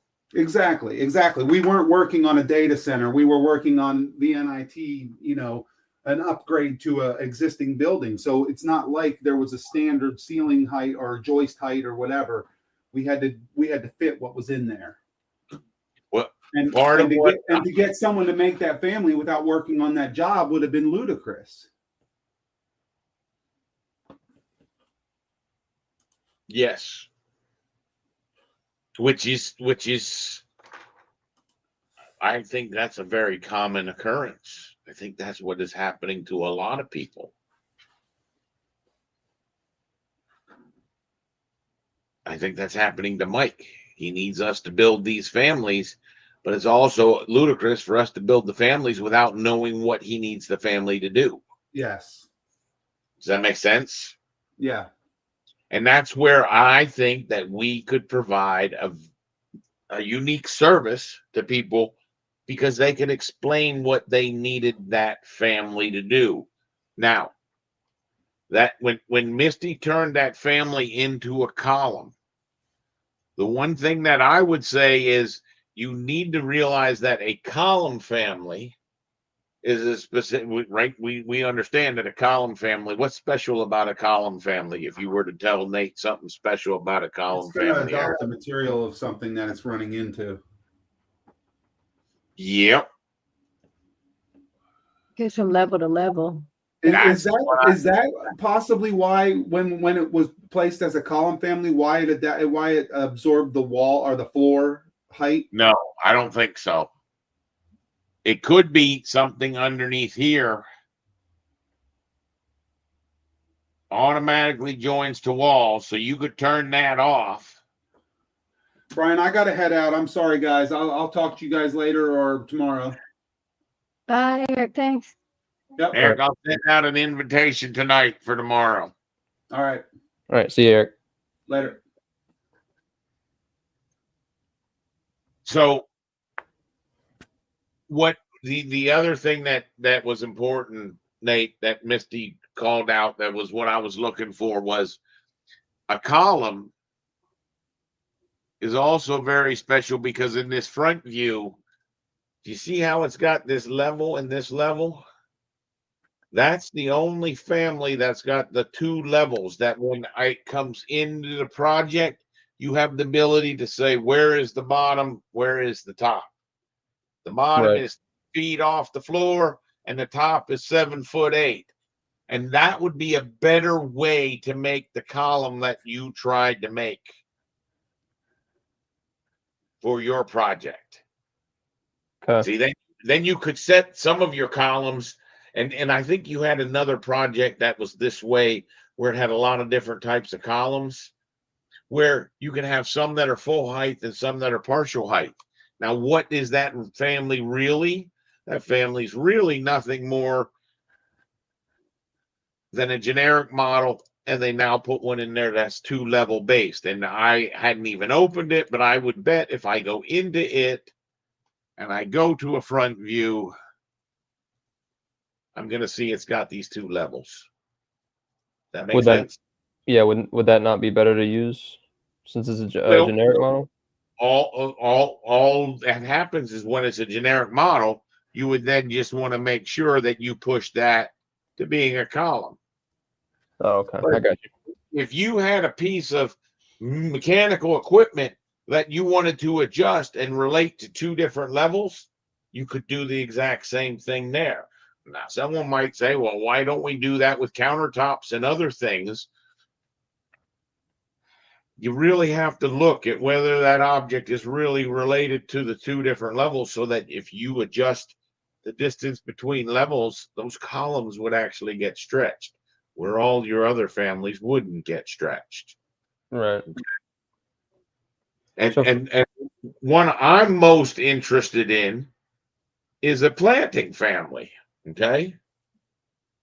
And there's something special about a planting family that I'm going to end up showing you that I don't think most people even know about. Okay. Right. The idea is not to get into all this right now. We need to take this bite-sized. We need to go through the tools of the generic model. And I think that's what we're going to do, is I'm going to reprioritize. But the idea is this loadable families, Misty and I looked at, this is totally wrong. This they've missed the mark big time. Okay. How that is broken down is not right. Now, the in-place families, that seemed relatively simple enough. This annotation families, I don't understand why they didn't call that a loadable family, because in my mind, these annotation families are tags and that kind of things that you do load into the project. So that's where this list of loadable families is just, this is where anyone would fall into a pit. If you're new, if you don't know how to make the right kind of template and what's going on, it gets extremely, I don't want to say scary, but intimidating. And it's almost, and that was where I started. I'm telling you, I had woke up yesterday morning. I was real excited to start doing this class. And I got into these families, and Misty and I sat there for about 2.5 hours going through them. And all of a sudden, I felt like I knew less about Revit than you do, Nathan. No, I don't believe that. Well, I'm telling you, that's how I felt. You will feel this way from time to time. In other words, it's like there's so much going on that your brain just gets overloaded in all the directions that you can go. Okay. I get that in Rhino. You And do I'm, get that? I get that in Rhino, and I'm part owner of the company. He's part owner of probably one of the leading users out there. Also, in the families, as I saw these families, so they go into detail component families. They include materials as a family, which I don't really think of material as a family. But the one thing that I never saw in anything that they talked about in these families is probably the second most important type of family that there is behind a generic model. Misty, what do you think the second most valuable family is? Or Jaffe, do you have any idea what the generic model? behind a run-of-the-mill freestanding generic model? Granted, you might change it to another category. What's more important? What's the even more important than a generic model, to be quite honest with you? I like specialty equipment only because it does a lot of the same things that generic model does. But otherwise, I jump to mechanical equipment. When I tell you, you're gonna know. A profile. A profile. One of the simplest families in Revit is a profile. But how could you do any of your wall sweeps, slab edges, any of that tricky stuff, curtain wall mullions, all the things that you can embed a profile for to get a high value effect? Does that make sense? And see, I don't even see when I look through all of these families, because that was the end of it, right? That was the end of the families. They never even spoke or addressed a profile. But think about how many systems families have profile families built into them, right? We could build the sweeps into the slab edge styles and the fascias and the wall sweeps. I don't know how they can leave that one out. And then that led me to my next question, which was, who creates the best Revit families? Which I thought was pretty interesting because they even give you a link to them, right? And you could link to it. And this was a pretty good software or website for them. But some of them, Revit City, Arch Vision. Oh, was it BIM Smith was the one we went to?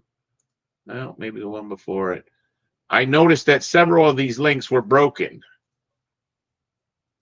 I don't know why. That one must not be it.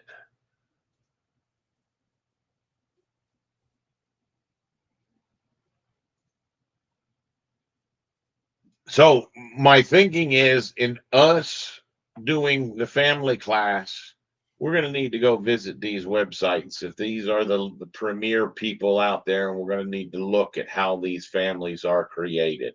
So that's going to be some homework that we're going to have to do. All right. What was my next conclusion? Oh, I love this. The best families are typically those that are parametric, well optimized, and accurate.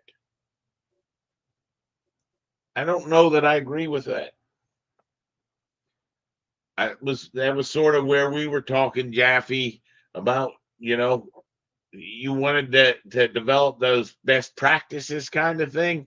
I don't think that would be what I would consider the best family. And I want to go back to your family and finish that up. That's one of the things we're going to do in that class.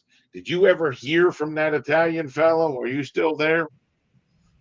Yep. I got to step out here in a sec for a few minutes. I haven't heard back, but he might have messaged. I could check. I'll double check. All right.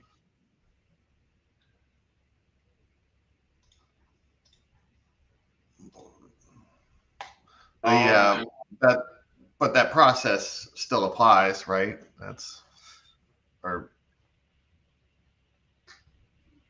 Well, I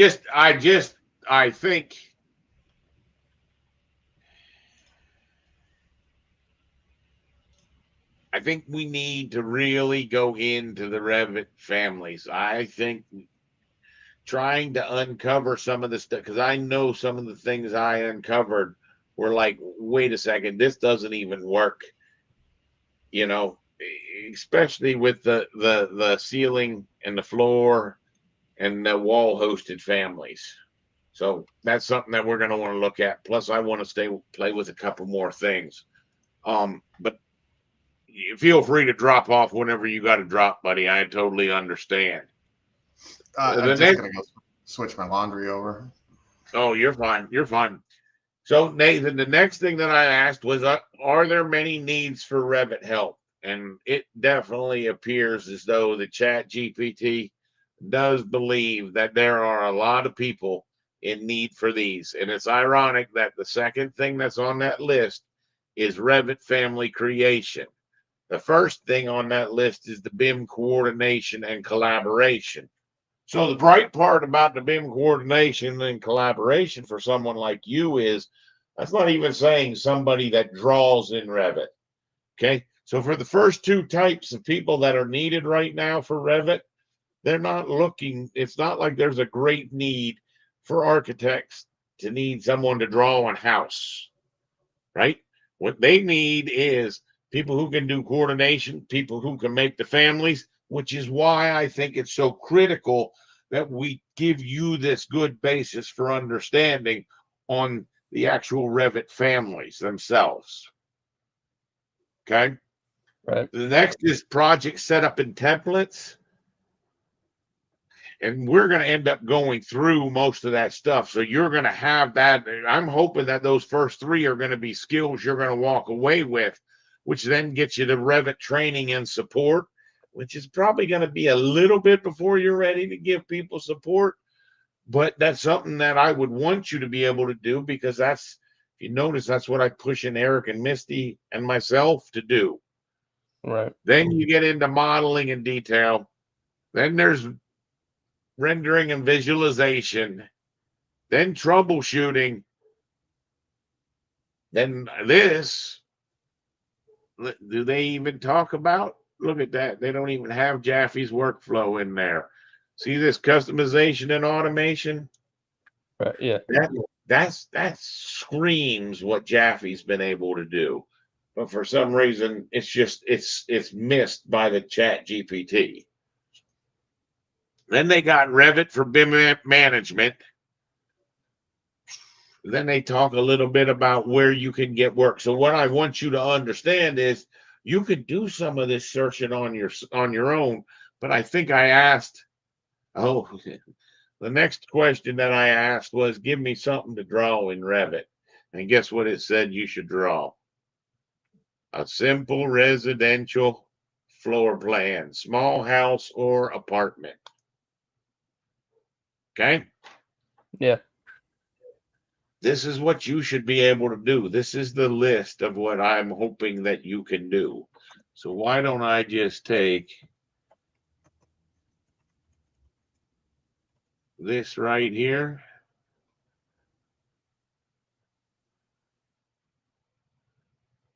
Control C.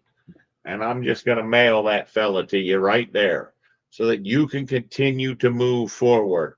I am going to go back to your elevation and try to get you on your window one. Try to make that one window family. And I'm going to try to make it so that you can end up repeating the steps. I'm not going to give you what I have. Let's see what my next one. Then I asked for the greatest demand. The greatest demand for Revit. And they said for architecture, for large firms, for BIM coordination, structural engineering, MEP, which we've gone over a dozen times already, is the weakest part of Revit. And then there's the construction and the facilities management. All right. What was my next question? Then it gave you the locations that were, then I started asking them, what could you do with 20 years experience? And what was a salary looking like for a 20-year person? And I'll be honest, they're sitting here saying for after 20 years, here's the salary range. You're looking at anywhere from 85 to 130, 90 to 150, 75 to 120, right around $100,000 a year until you start, even in the director. Okay. Yeah.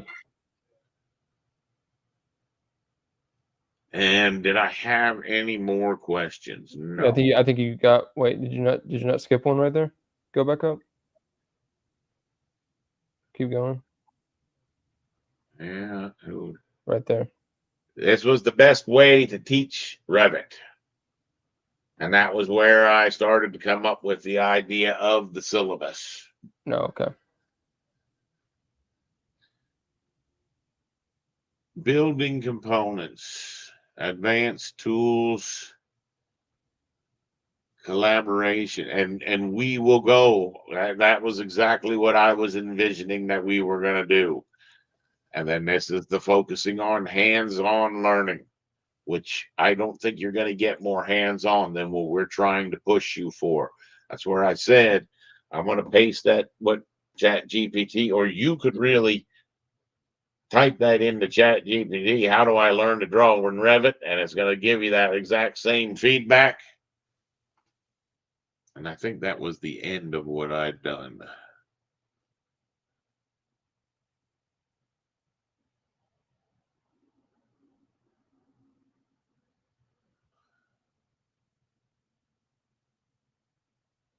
Recommended teaching platforms in person. And that's what we're trying to do here, is this real hands-on session, real time. That's our biggest strength. Understand, if you want, you can look at other courses that are out there. And obviously the YouTube, and that was where I stopped and said, "Oh my gosh, I don't know if I can undertake this kind of thing." So, going back to the Revit, I'm going to try to I'm going to go after your window is what I'm going to go after. So just bear with me. I'm just closing up some other stuff.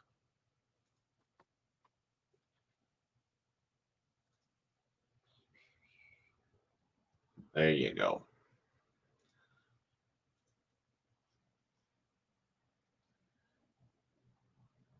So I'm going to go after this window detail. Okay, hold on. Let me get there. That way I can follow along. Should I go into my hold on. Actually, let me just clear up some things. That way I can go to my right elevation. And then, okay. Should I do a generic model or what? Well, what I want to try to explain to you is this stuff here. There's like slow ways to build this and fast ways to build this. Okay.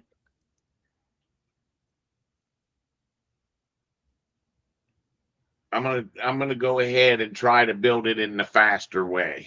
Let me take this 3D. We'll get out of. I don't actually have any windows, do I? Yeah, I do have a window. Oh, this is actually a perfect way to do this. Is you had, and this was probably the window that you had. So when I double click on that window, if you double click on your window, that's what you should be getting, correct? I'm gonna look at your screen. Yeah, but it's not the same window type. I have the. Make sure it's the same size, because I've had, when you go into this family, you have to make sure it's the same exact type and size of the one you're using in your project.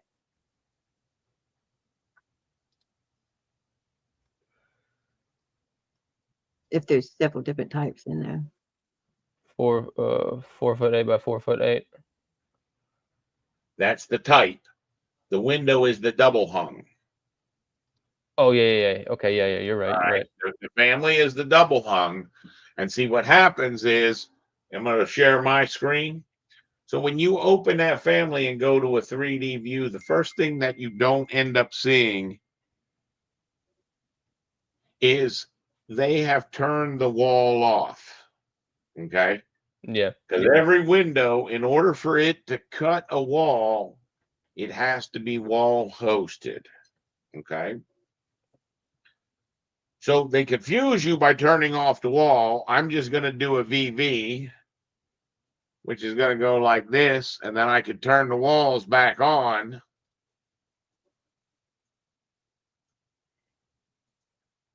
And you would see that every window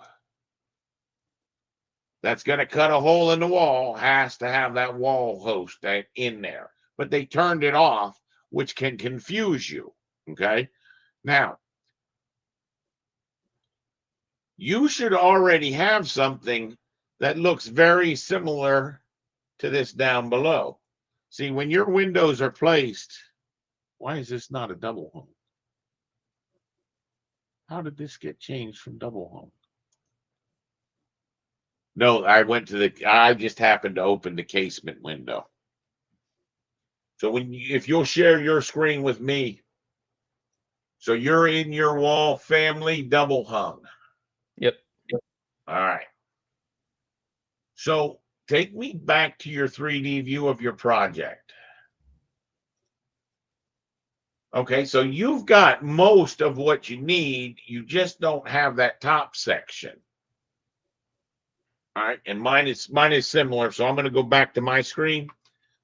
So what we're going to find is they took this guy here and they did exactly as I would have recommended to anyone. This is a family inside of the family. Okay. It's the trim window exterior flat with sill. Right. That's really what you want to go make your adjustment to. And if you make your adjustment correctly and put this top detail on here, potentially widen out these trim pieces, I think your bottom is all good. So I'm going to go into that family. I can do that by hitting editing family, or I can double click on it. This is what you want to fix. Okay. Okay. Now, what is this? This is probably a face-based family. It is. So you see that object right there. He doesn't actually come in. All that comes in is these objects up top here. And it also looks as though they've got it in different levels. No. Trying to figure out why those would be grayed out.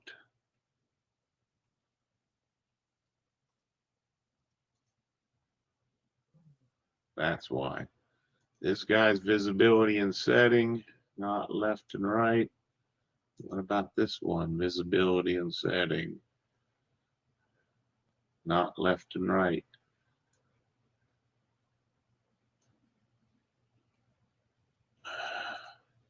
All right, what does this say?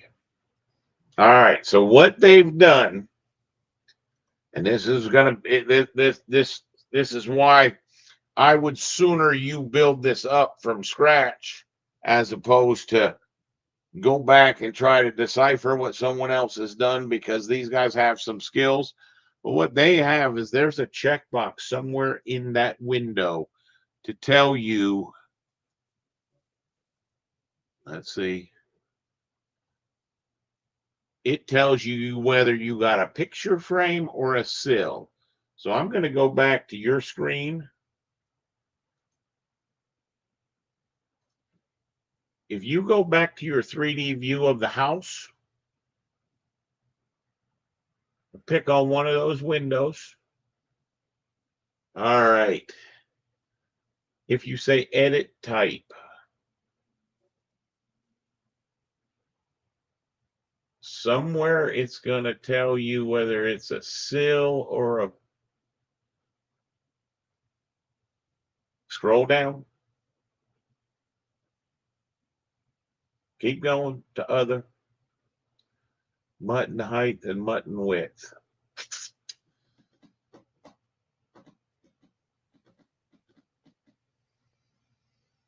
Mine's a little bit different. Let me check mine real quick.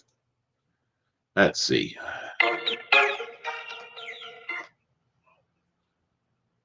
If we go to parameters. Oh, see this check box on sill versus picture frame. So what happens in mine, and it's just that I should have used the exact same window as you. What they have is they have the ability to go into this type and make it be, oh, you can't see that window. Hold on. You have the ability. Where do you have picture frame versus sill? Exterior trim right there.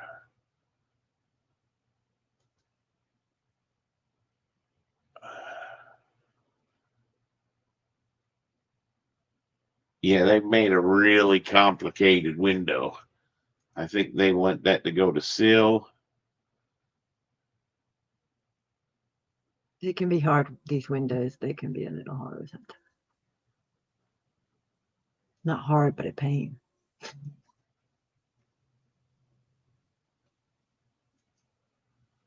And then a picture frame.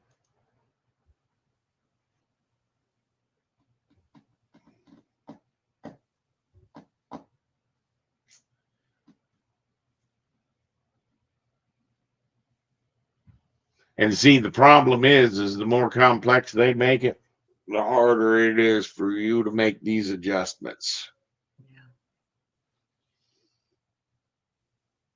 I would probably end up just working on this window, so I'm getting frustrated trying to make a simple one, and then, you know, so.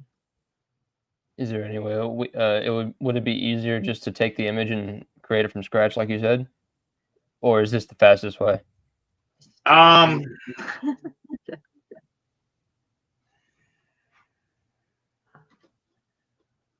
My problem is complex.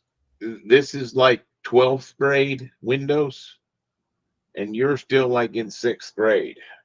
So it's sort of like me trying to teach you calculus before you've learned trigonometry. But I can at least take a good stab at it. There you go. So you've edited the window. You end up with something that looks like this. Then you found that sill. This is where you've got to understand that there's two different kinds of sill. See, there's the one with the picture frame. And the reason it warned me of that is because somewhere this is driven by the... How did they do that, Misty? When I tried to change that, Is it joined? Is it? Can you get rid of the style you don't want? Keep it simple. there's one that's a picture frame, and then there's the one with the sill. And what they've done, and this is where I'm telling you that you're not quite up to yet, is this button right here, the preview visibility. You'll notice that when I click that, some of the stuff's going to go off. And what that's doing, if I hide this thing here, what that's doing is that's showing you the difference between their one type and their other type. With the picture frame versus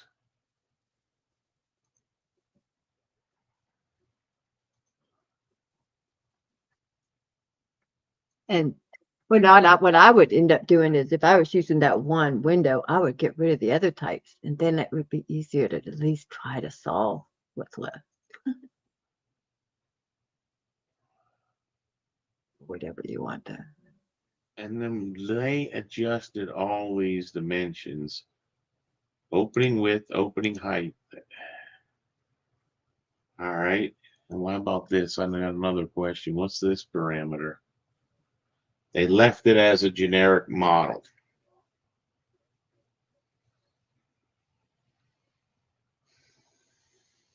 Can you just delete stuff you don't want? Just making it confusing. Yeah, Easy. That's too easy. you can. You can. So in your case, let me turn that preview visibility I off. didn't know that. That's so cool. What you could do is you could delete this picture frame and have just that remaining section. What I'm trying to get you to build is this section up top here. And Yeah. you'll see that what they did was they took all of this stuff and they made, that was an extrusion, right? I'm going to double click on it so you can see what it looks like. It's an extrusion of that.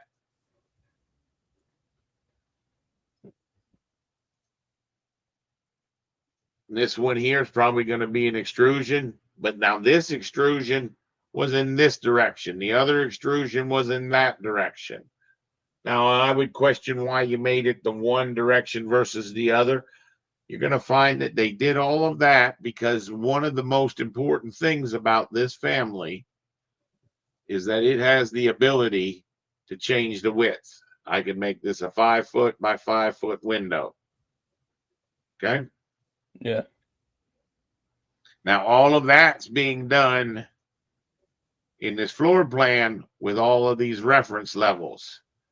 And you see how detailed they made all of this stuff in here.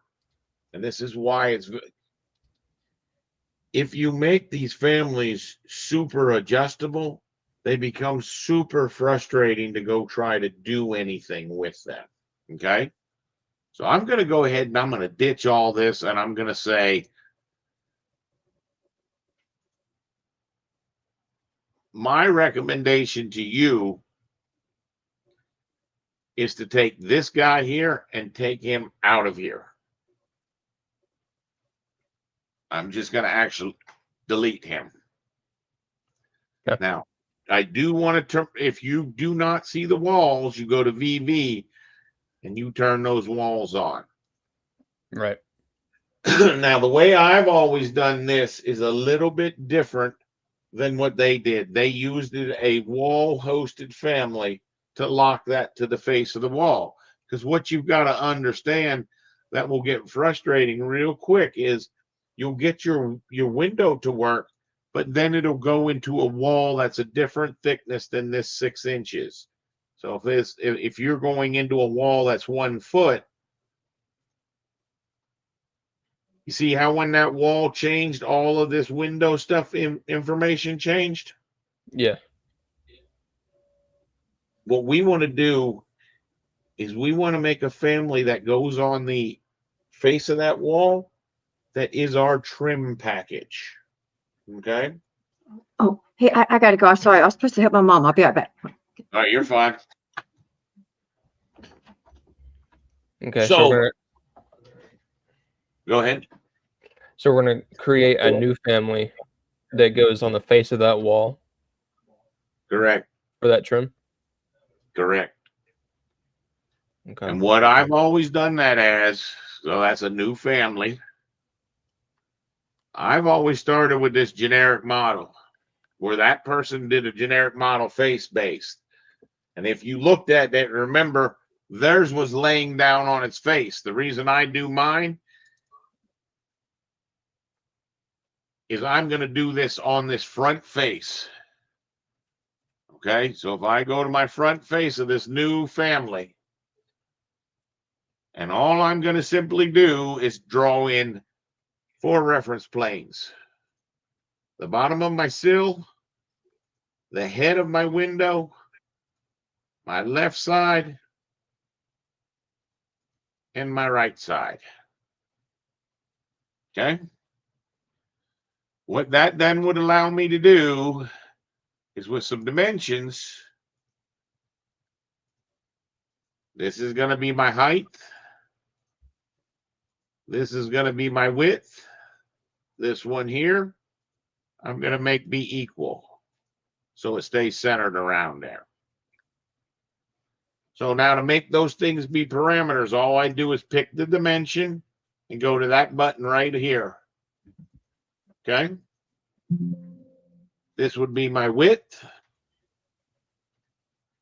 How do you? I'm sorry. How do you make that top one equal again? When you do the dimension,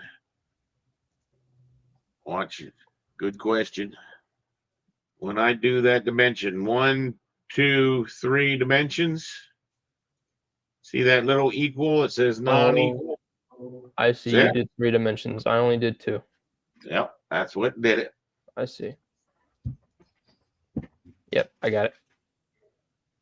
All right, so I'm going to change this guy here. Make him be the height. So what happens is out of the gate, we can do some simple extrusions on here. for these two edges out here and this bottom piece. So I'm going to create an extrusion.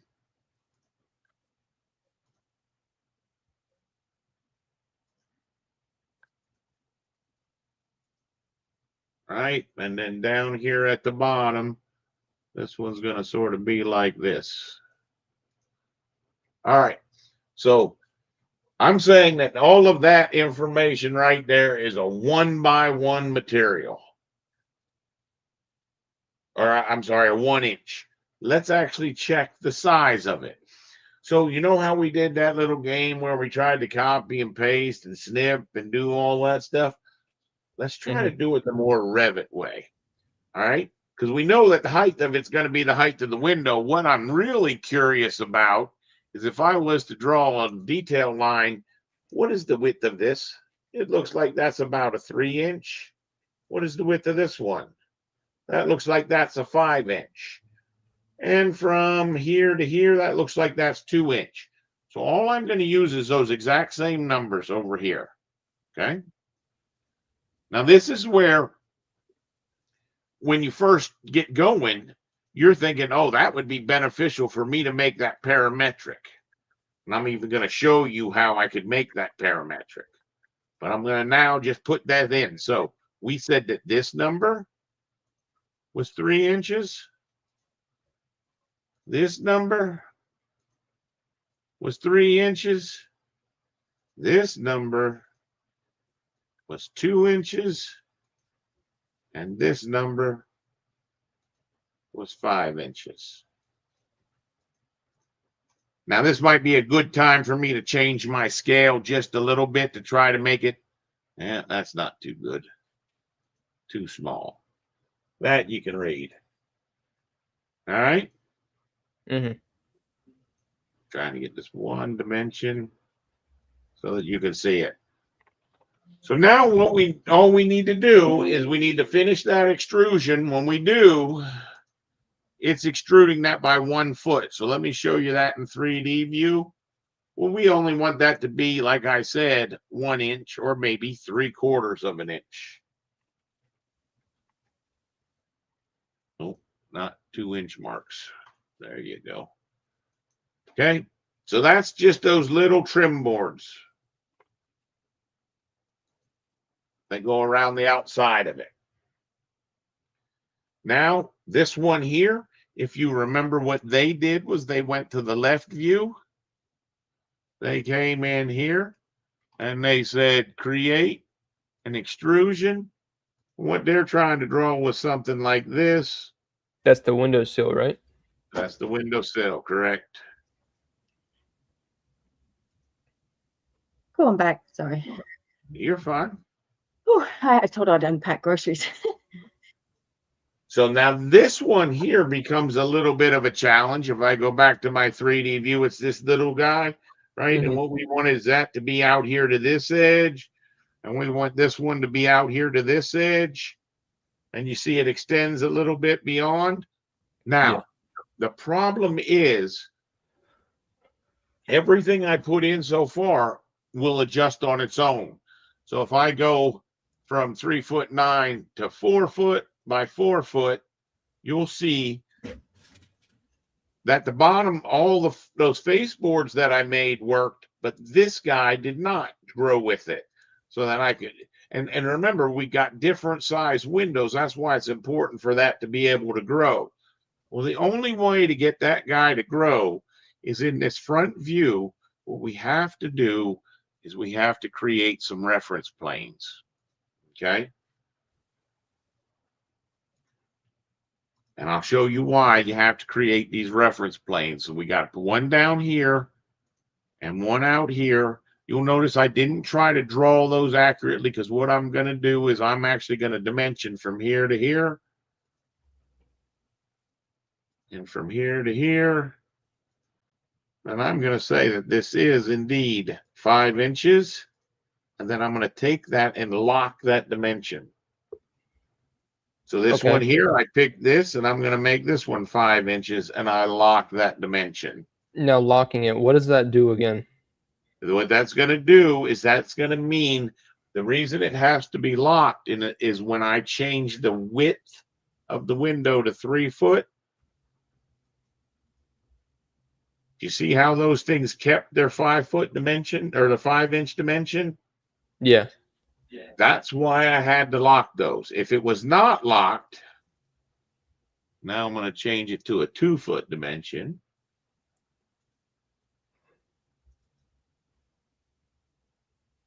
Oh, sure enough, I guess they don't have to be locked. That would make sense because they have a dimension there. That would make sense. That would make sense. So they didn't have to be locked. Good catch. Because my frustration is with most people is they lock way too many dimensions. Mhm. And that's not what we want to do. Now, if those dimensions weren't there, then you would have to lock it, correct? Right? Well, what would happen is if that dimension's not there and I And then you change changed it. and I change this. Let's go down to 1'6". You'll see it Right. didn't go with it. Does that make sense? Yeah, I got you. So By so yeah. by simply having a dimension on there, and that was a very good catch. I don't think that I would recommend you locking them. That's a mistake a lot of people make, is locking them. Okay?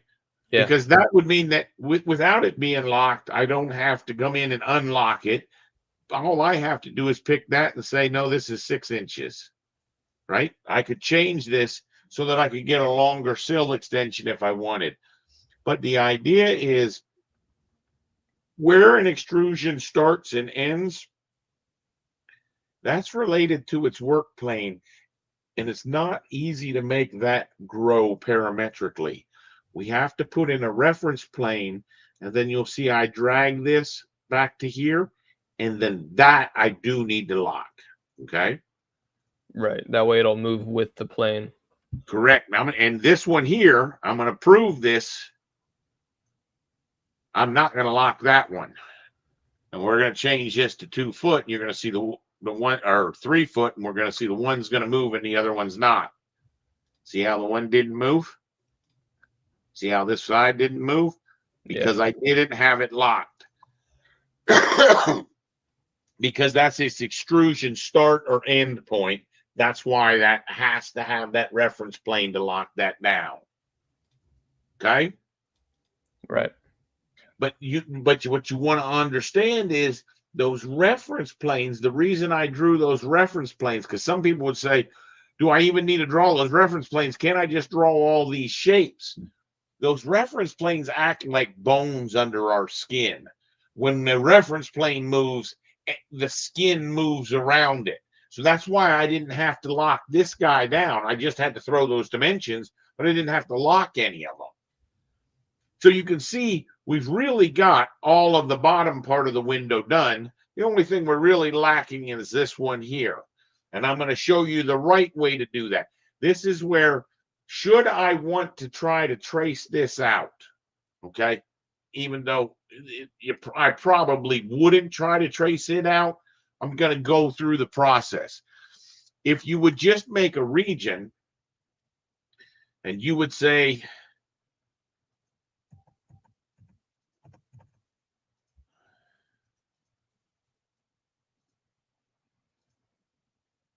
something like that. Now, it's not going to be super obvious to you because what I'm actually going to do is like this. All right. I can then copy this. Now, this is where we said you don't want to go right into the extrusion or the sweep. What you want to do is you want to go into the annotate and you want to make a masking region. And then I just did a Control V. Seriously? The line is too short. Yeah, the line is too short. Isn't that convenient?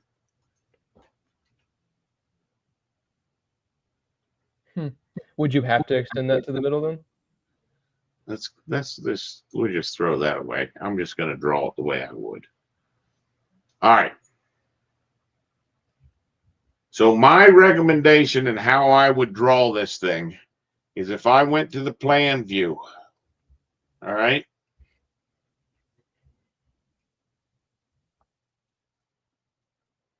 I would probably do a create, sweep, sketch my path, and I would have my path come in. I'm going to shrink this by all means after I'm done, but all it does is come in and go out. It's just a U shape. Does that make sense?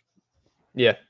If I finish that shape, go to the profile, it's going to want me to go to my front view to do this next piece of drawing.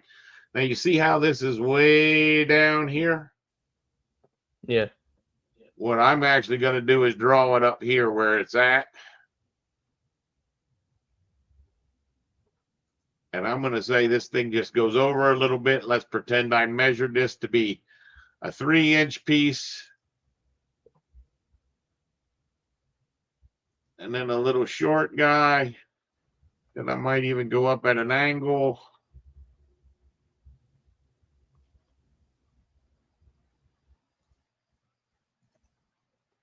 So if I finish this, see how that put that frame on the top? You see what that actually looks like? Yeah. Now, the oddball thing about him is what we want to do is take away all the stuff that we don't need inside there. So if I went to the reference level and I created an extrusion,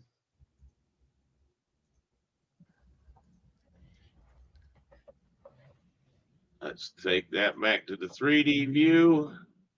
See that guy down there at the bottom? You pull that all the way up to the top. You could then say, turn that from a solid to a void. And it'll cut it all. And then you could cut this with that. And that would make you that piece that I'm looking for. Couldn't you just make a void extrusion? You could, but a void extrusion automatically cuts any objects that are already there. So that was an excellent question. I Okay. always make a solid shape and then I turn it to a void because I don't want it to make that automatic connection. If it automatically makes that connection underneath the cut, there is the uncut geometry. So if I make that as a void extrusion, it automatically tries to cut this piece as well and this piece as well. That's why I don't make it that way. I see. Okay. Okay. Yeah. So now if we test this guy, this is where you have to flex it. This is where you have to you have to make sure that your thing is working. If we change the width of this to be 4 foot and hit apply, everything grew. If we change the height of it to be 3 foot and hit apply, see how the stuff at the top did not grow? Yeah. Okay. Reason being, if we go back to this front view and pick on this guy here and we say edit that sweep, you remember this sweep line was down here at the bottom, Yeah. right? What we want is that sweep line to be on this line up here at the top so that when this top bone moves, it moves with it. This just becomes a modeling way to do it. What I'm going to do is I'm going to say this guy, if we edit the work plane, you see how he's on the reference level? Yeah. If we have a reference plane like this one, but he's unnamed, we can't make this happen. But if we name this to top of window or top or whatever you want,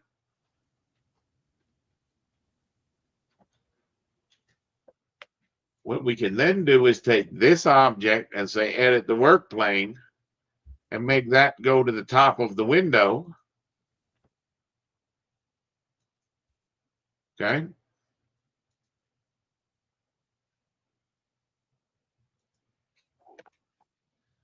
Go and select that profile.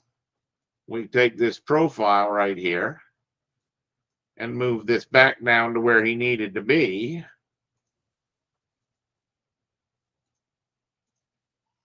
Now we'll test our parameter again. Right. And now that We it's were- on that work plan. right? Because now that it's related to that work plane, you'll see that when I adjust it and adjust it, right? Yeah. If I make it 2 foot by 2 foot, see how that ends up working? Hmm. Now, Go ahead. this might be a weird question, but why did you make that sweep in a U shape? Couldn't you just do that line? That way you wouldn't have to make that void extrusion?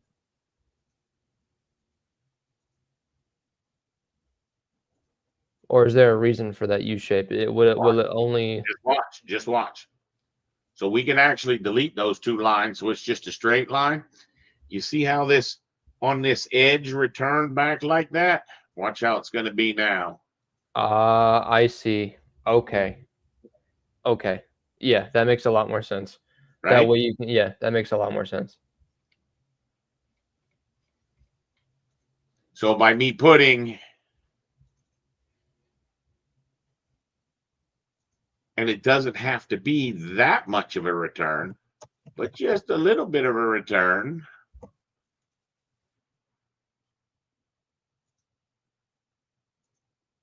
You get those miters on the corner is Yeah. what you get. Yeah, that's what I was missing. I got you. Right? And if I take this and I go into that, you would actually see that this here was all too far out.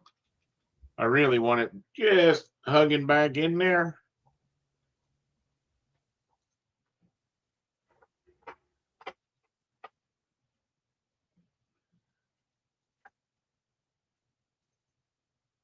Let's take this to the reference level. So it's really just a just an understanding of your reference levels and working your dimensions. Yep. Getting that thing to be able to be flexible, be a little bit parametric. That is the biggest challenge that most people will have. Yeah. Because I mean, it's not too difficult to make the extrusion and make the shape you want. It's just getting it all to work. Yeah. Which you are going to have a challenge with. It's going to take you some time. Yeah. That's why we need to get you building them so that you can say, well, why won't mine flex? Just Right. like you're having that other question. Yeah. I'll probably spend a good portion of the today just messing with windows. That way I can get all the ones on that townhouse right. That's just the frame though. Do you want to go into the panel, the window panel? Well, what I'm then going to do is I'm going to take this and I'm going to load this into my window. Okay, yeah, right. I got All you. right. And there's going to be, and I want that to just be snapped right on the front of there. Well, first of all, it's going backwards.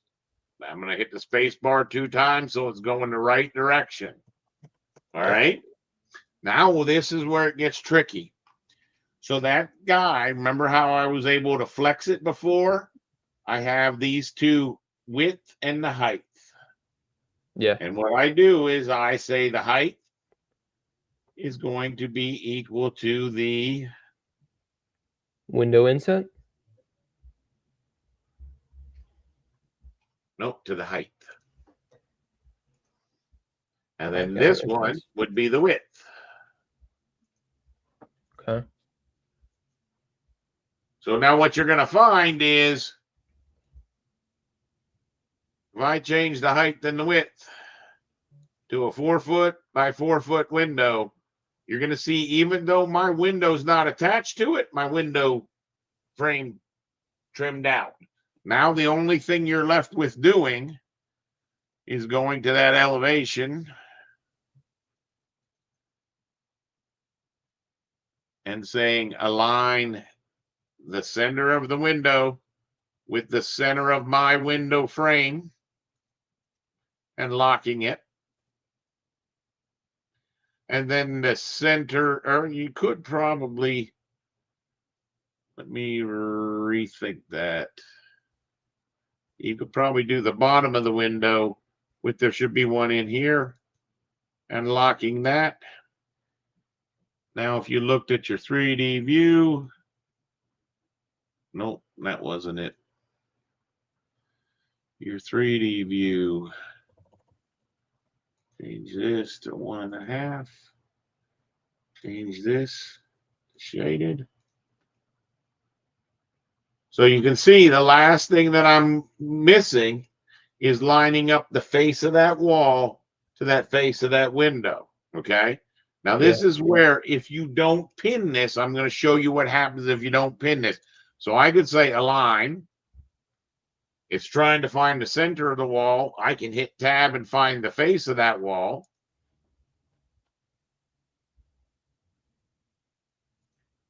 Right? So that would end up working.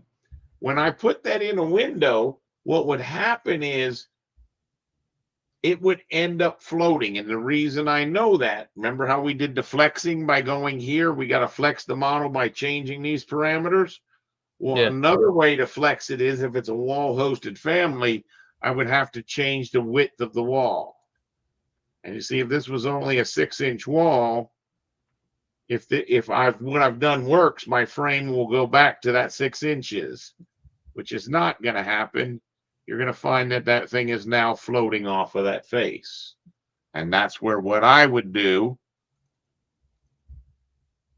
I could do it in the 3D, but I would basically pick my window or the wall and my window component. I would only want to look at those two things, isolate elements. And I would want to say from this face of the wall, I use the tab button to grab it to that edge right there and lock it in place. How do I flex that? I pick this, I say edit type, and I make it a different width. If it's a 1-foot wall, and now it moved. Right. It's because you locked it in place, correct? Because I locked it in place. Yeah. And you can't do that from 3D view. You can do it in the 3D view. It's just a little bit complicated to get that reference plane. Oh, okay. So now if this has worked, I should be able to load this back into my project. And it's going to tell me that I got to overwrite some stuff. And it will put that frame on there. More importantly,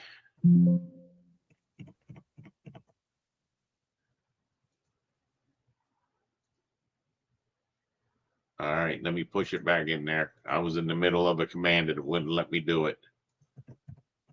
Where's my window? There it is.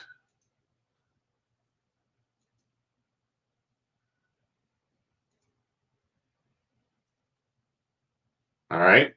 Now, more importantly, if I have another one of those windows and I have a second type,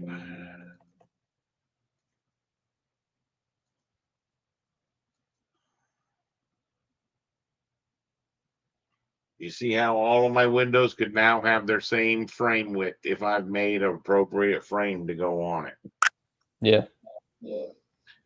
And the way that the people who wrote that using the face-based family, all that did was that helped them not have to lock that plane down like we did, where we did it in the plan view. Yeah. But my problem is it makes it so that you're drawing a window trim with not really looking at the front face, but looking at it from the top view. And I don't like the way that works. That ends up confusing us when we're trying to edit it later. All right. Okay. So going through and creating the frame first and then creating the you trying to create that frame would be a very good exercise. I promise you there's at least 3 steps that we went over that even if you go back and watch the, well, who knows, maybe if you do go back and watch the video, you'll catch where it was off. More than likely, you're going to come back to me tomorrow with having a problem with that frame. All right. But see, that's where I'm saying if we made a dozen different frames for people and could just swap out the frame. So now let me show you some bad practices that went along the way.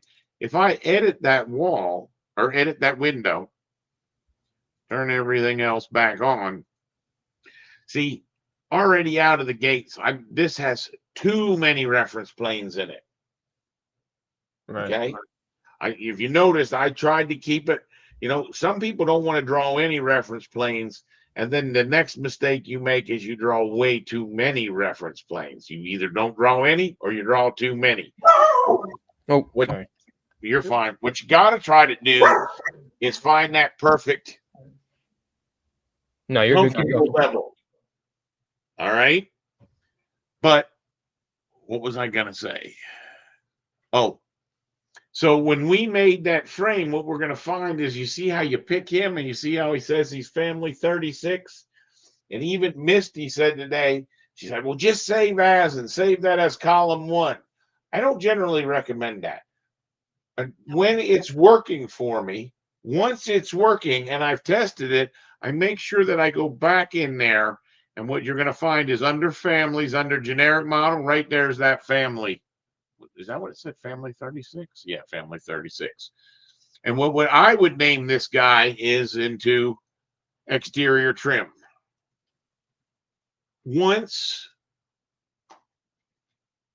I've got it working, and then you'd want to look underneath there and you would find out that that was named. And this I typically would be naming parametric, because it doesn't matter what size the window is. It's not like a 24 by 24. See, that's where they had a picture frame or one with a sill. What do they have for windows? They got the same thing for the interior window frame, one with a sill and one without. And you will see that that was this guy here. Now, the other thing that you can do is remember that frame, that subframe, the visibility. We can turn that off so it doesn't show in plan, or if we want it to show in plan, typically we will take that off in plan view so that you don't see that information. But you might want to see the information. It's all about how your plans look. But the idea, what I wanted you to go back and understand is I had just let him be named Model 36, which was how many families I've opened up. You're probably on family number 3 or 4, maybe even 1. I don't know. Okay.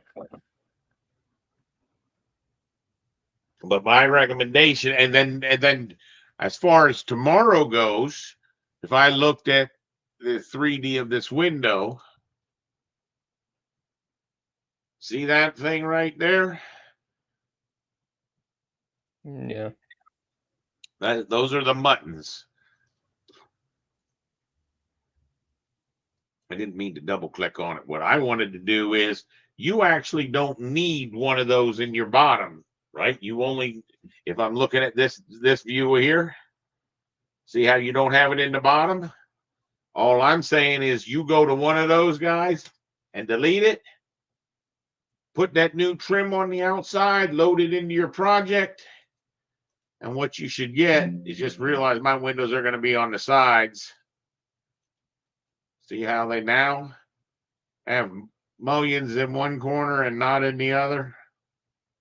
But yours are going to be in the top as opposed to the bottom. And you should be able to make your window. Yeah, I got you. You got me? Yeah. And then as far as the cabinetry goes, tomorrow we're going to focus on building a piece of cabinetry. Okay, that sounds good. That sound all right? Yeah, yeah. Looks like it's just the 3 of us, so I think I'm going to call that a wrap for the day. All right, that sounds good. I'll definitely whenever you get this video posted, I'll go back and review and look it over, see what I missed. But I'm gonna keep on messing with the windows and see what I can't do. And now make sure that we insert the stair on that syllabus as well. Okay, so we can go over, because we need to go over the stair and the handrail. Because believe it or not, a lot of people have the wrong handrails because they used a template over and over. So Yeah.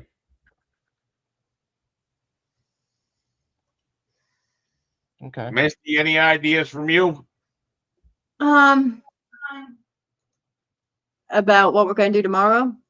Yeah. Well,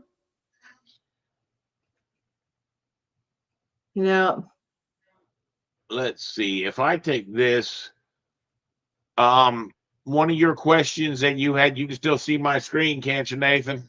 Yeah. yep. If I went to my first floor ceiling plan, notice I went to the ceiling plan, not the floor plan, but the ceiling plan. Right. You had a question about drawing that wall that was up underneath that balcony, right? Yeah. So I could go to architecture. I could go to wall. I could say I want to build this a little bit different so that I don't mess up my other wall. So I could just pick one of these other ones in here. I'm just going to pick this guy. And now what I'm going to say is this thing is going to be 8 foot. The bottom of it's going to be 8 foot off the finished floor. And the second one is going to be off the first floor is going to be 9 foot. So it's going to go from 8 foot to 9 foot. Now, how you draw that's a little bit different of a question, but if you were to draw that wall, do you see it over there in the side view? How does it did what it did? Yeah. I see. That just made it a foot thick, right? I just made it that, yep, just that little bit thickness. Come in here and you could make this adjustment to make that 7 foot, then it would be sticking down because I made the roof too thick, and you could get that same kind of beam going on. Okay. So you were asking how you draw it. I'm trying to show you that you can draw that on the fly, or a lot of times what I would do, because you're going to find that if I go to draw that wall again, it now remembered to go up. It remembered what it was last drawn as. Whereas typically this is going to be 0, and then this is going to go up to the second floor, and then this is going to go 0. Would there be any harm in drawing that this way? Right? As a finished wall.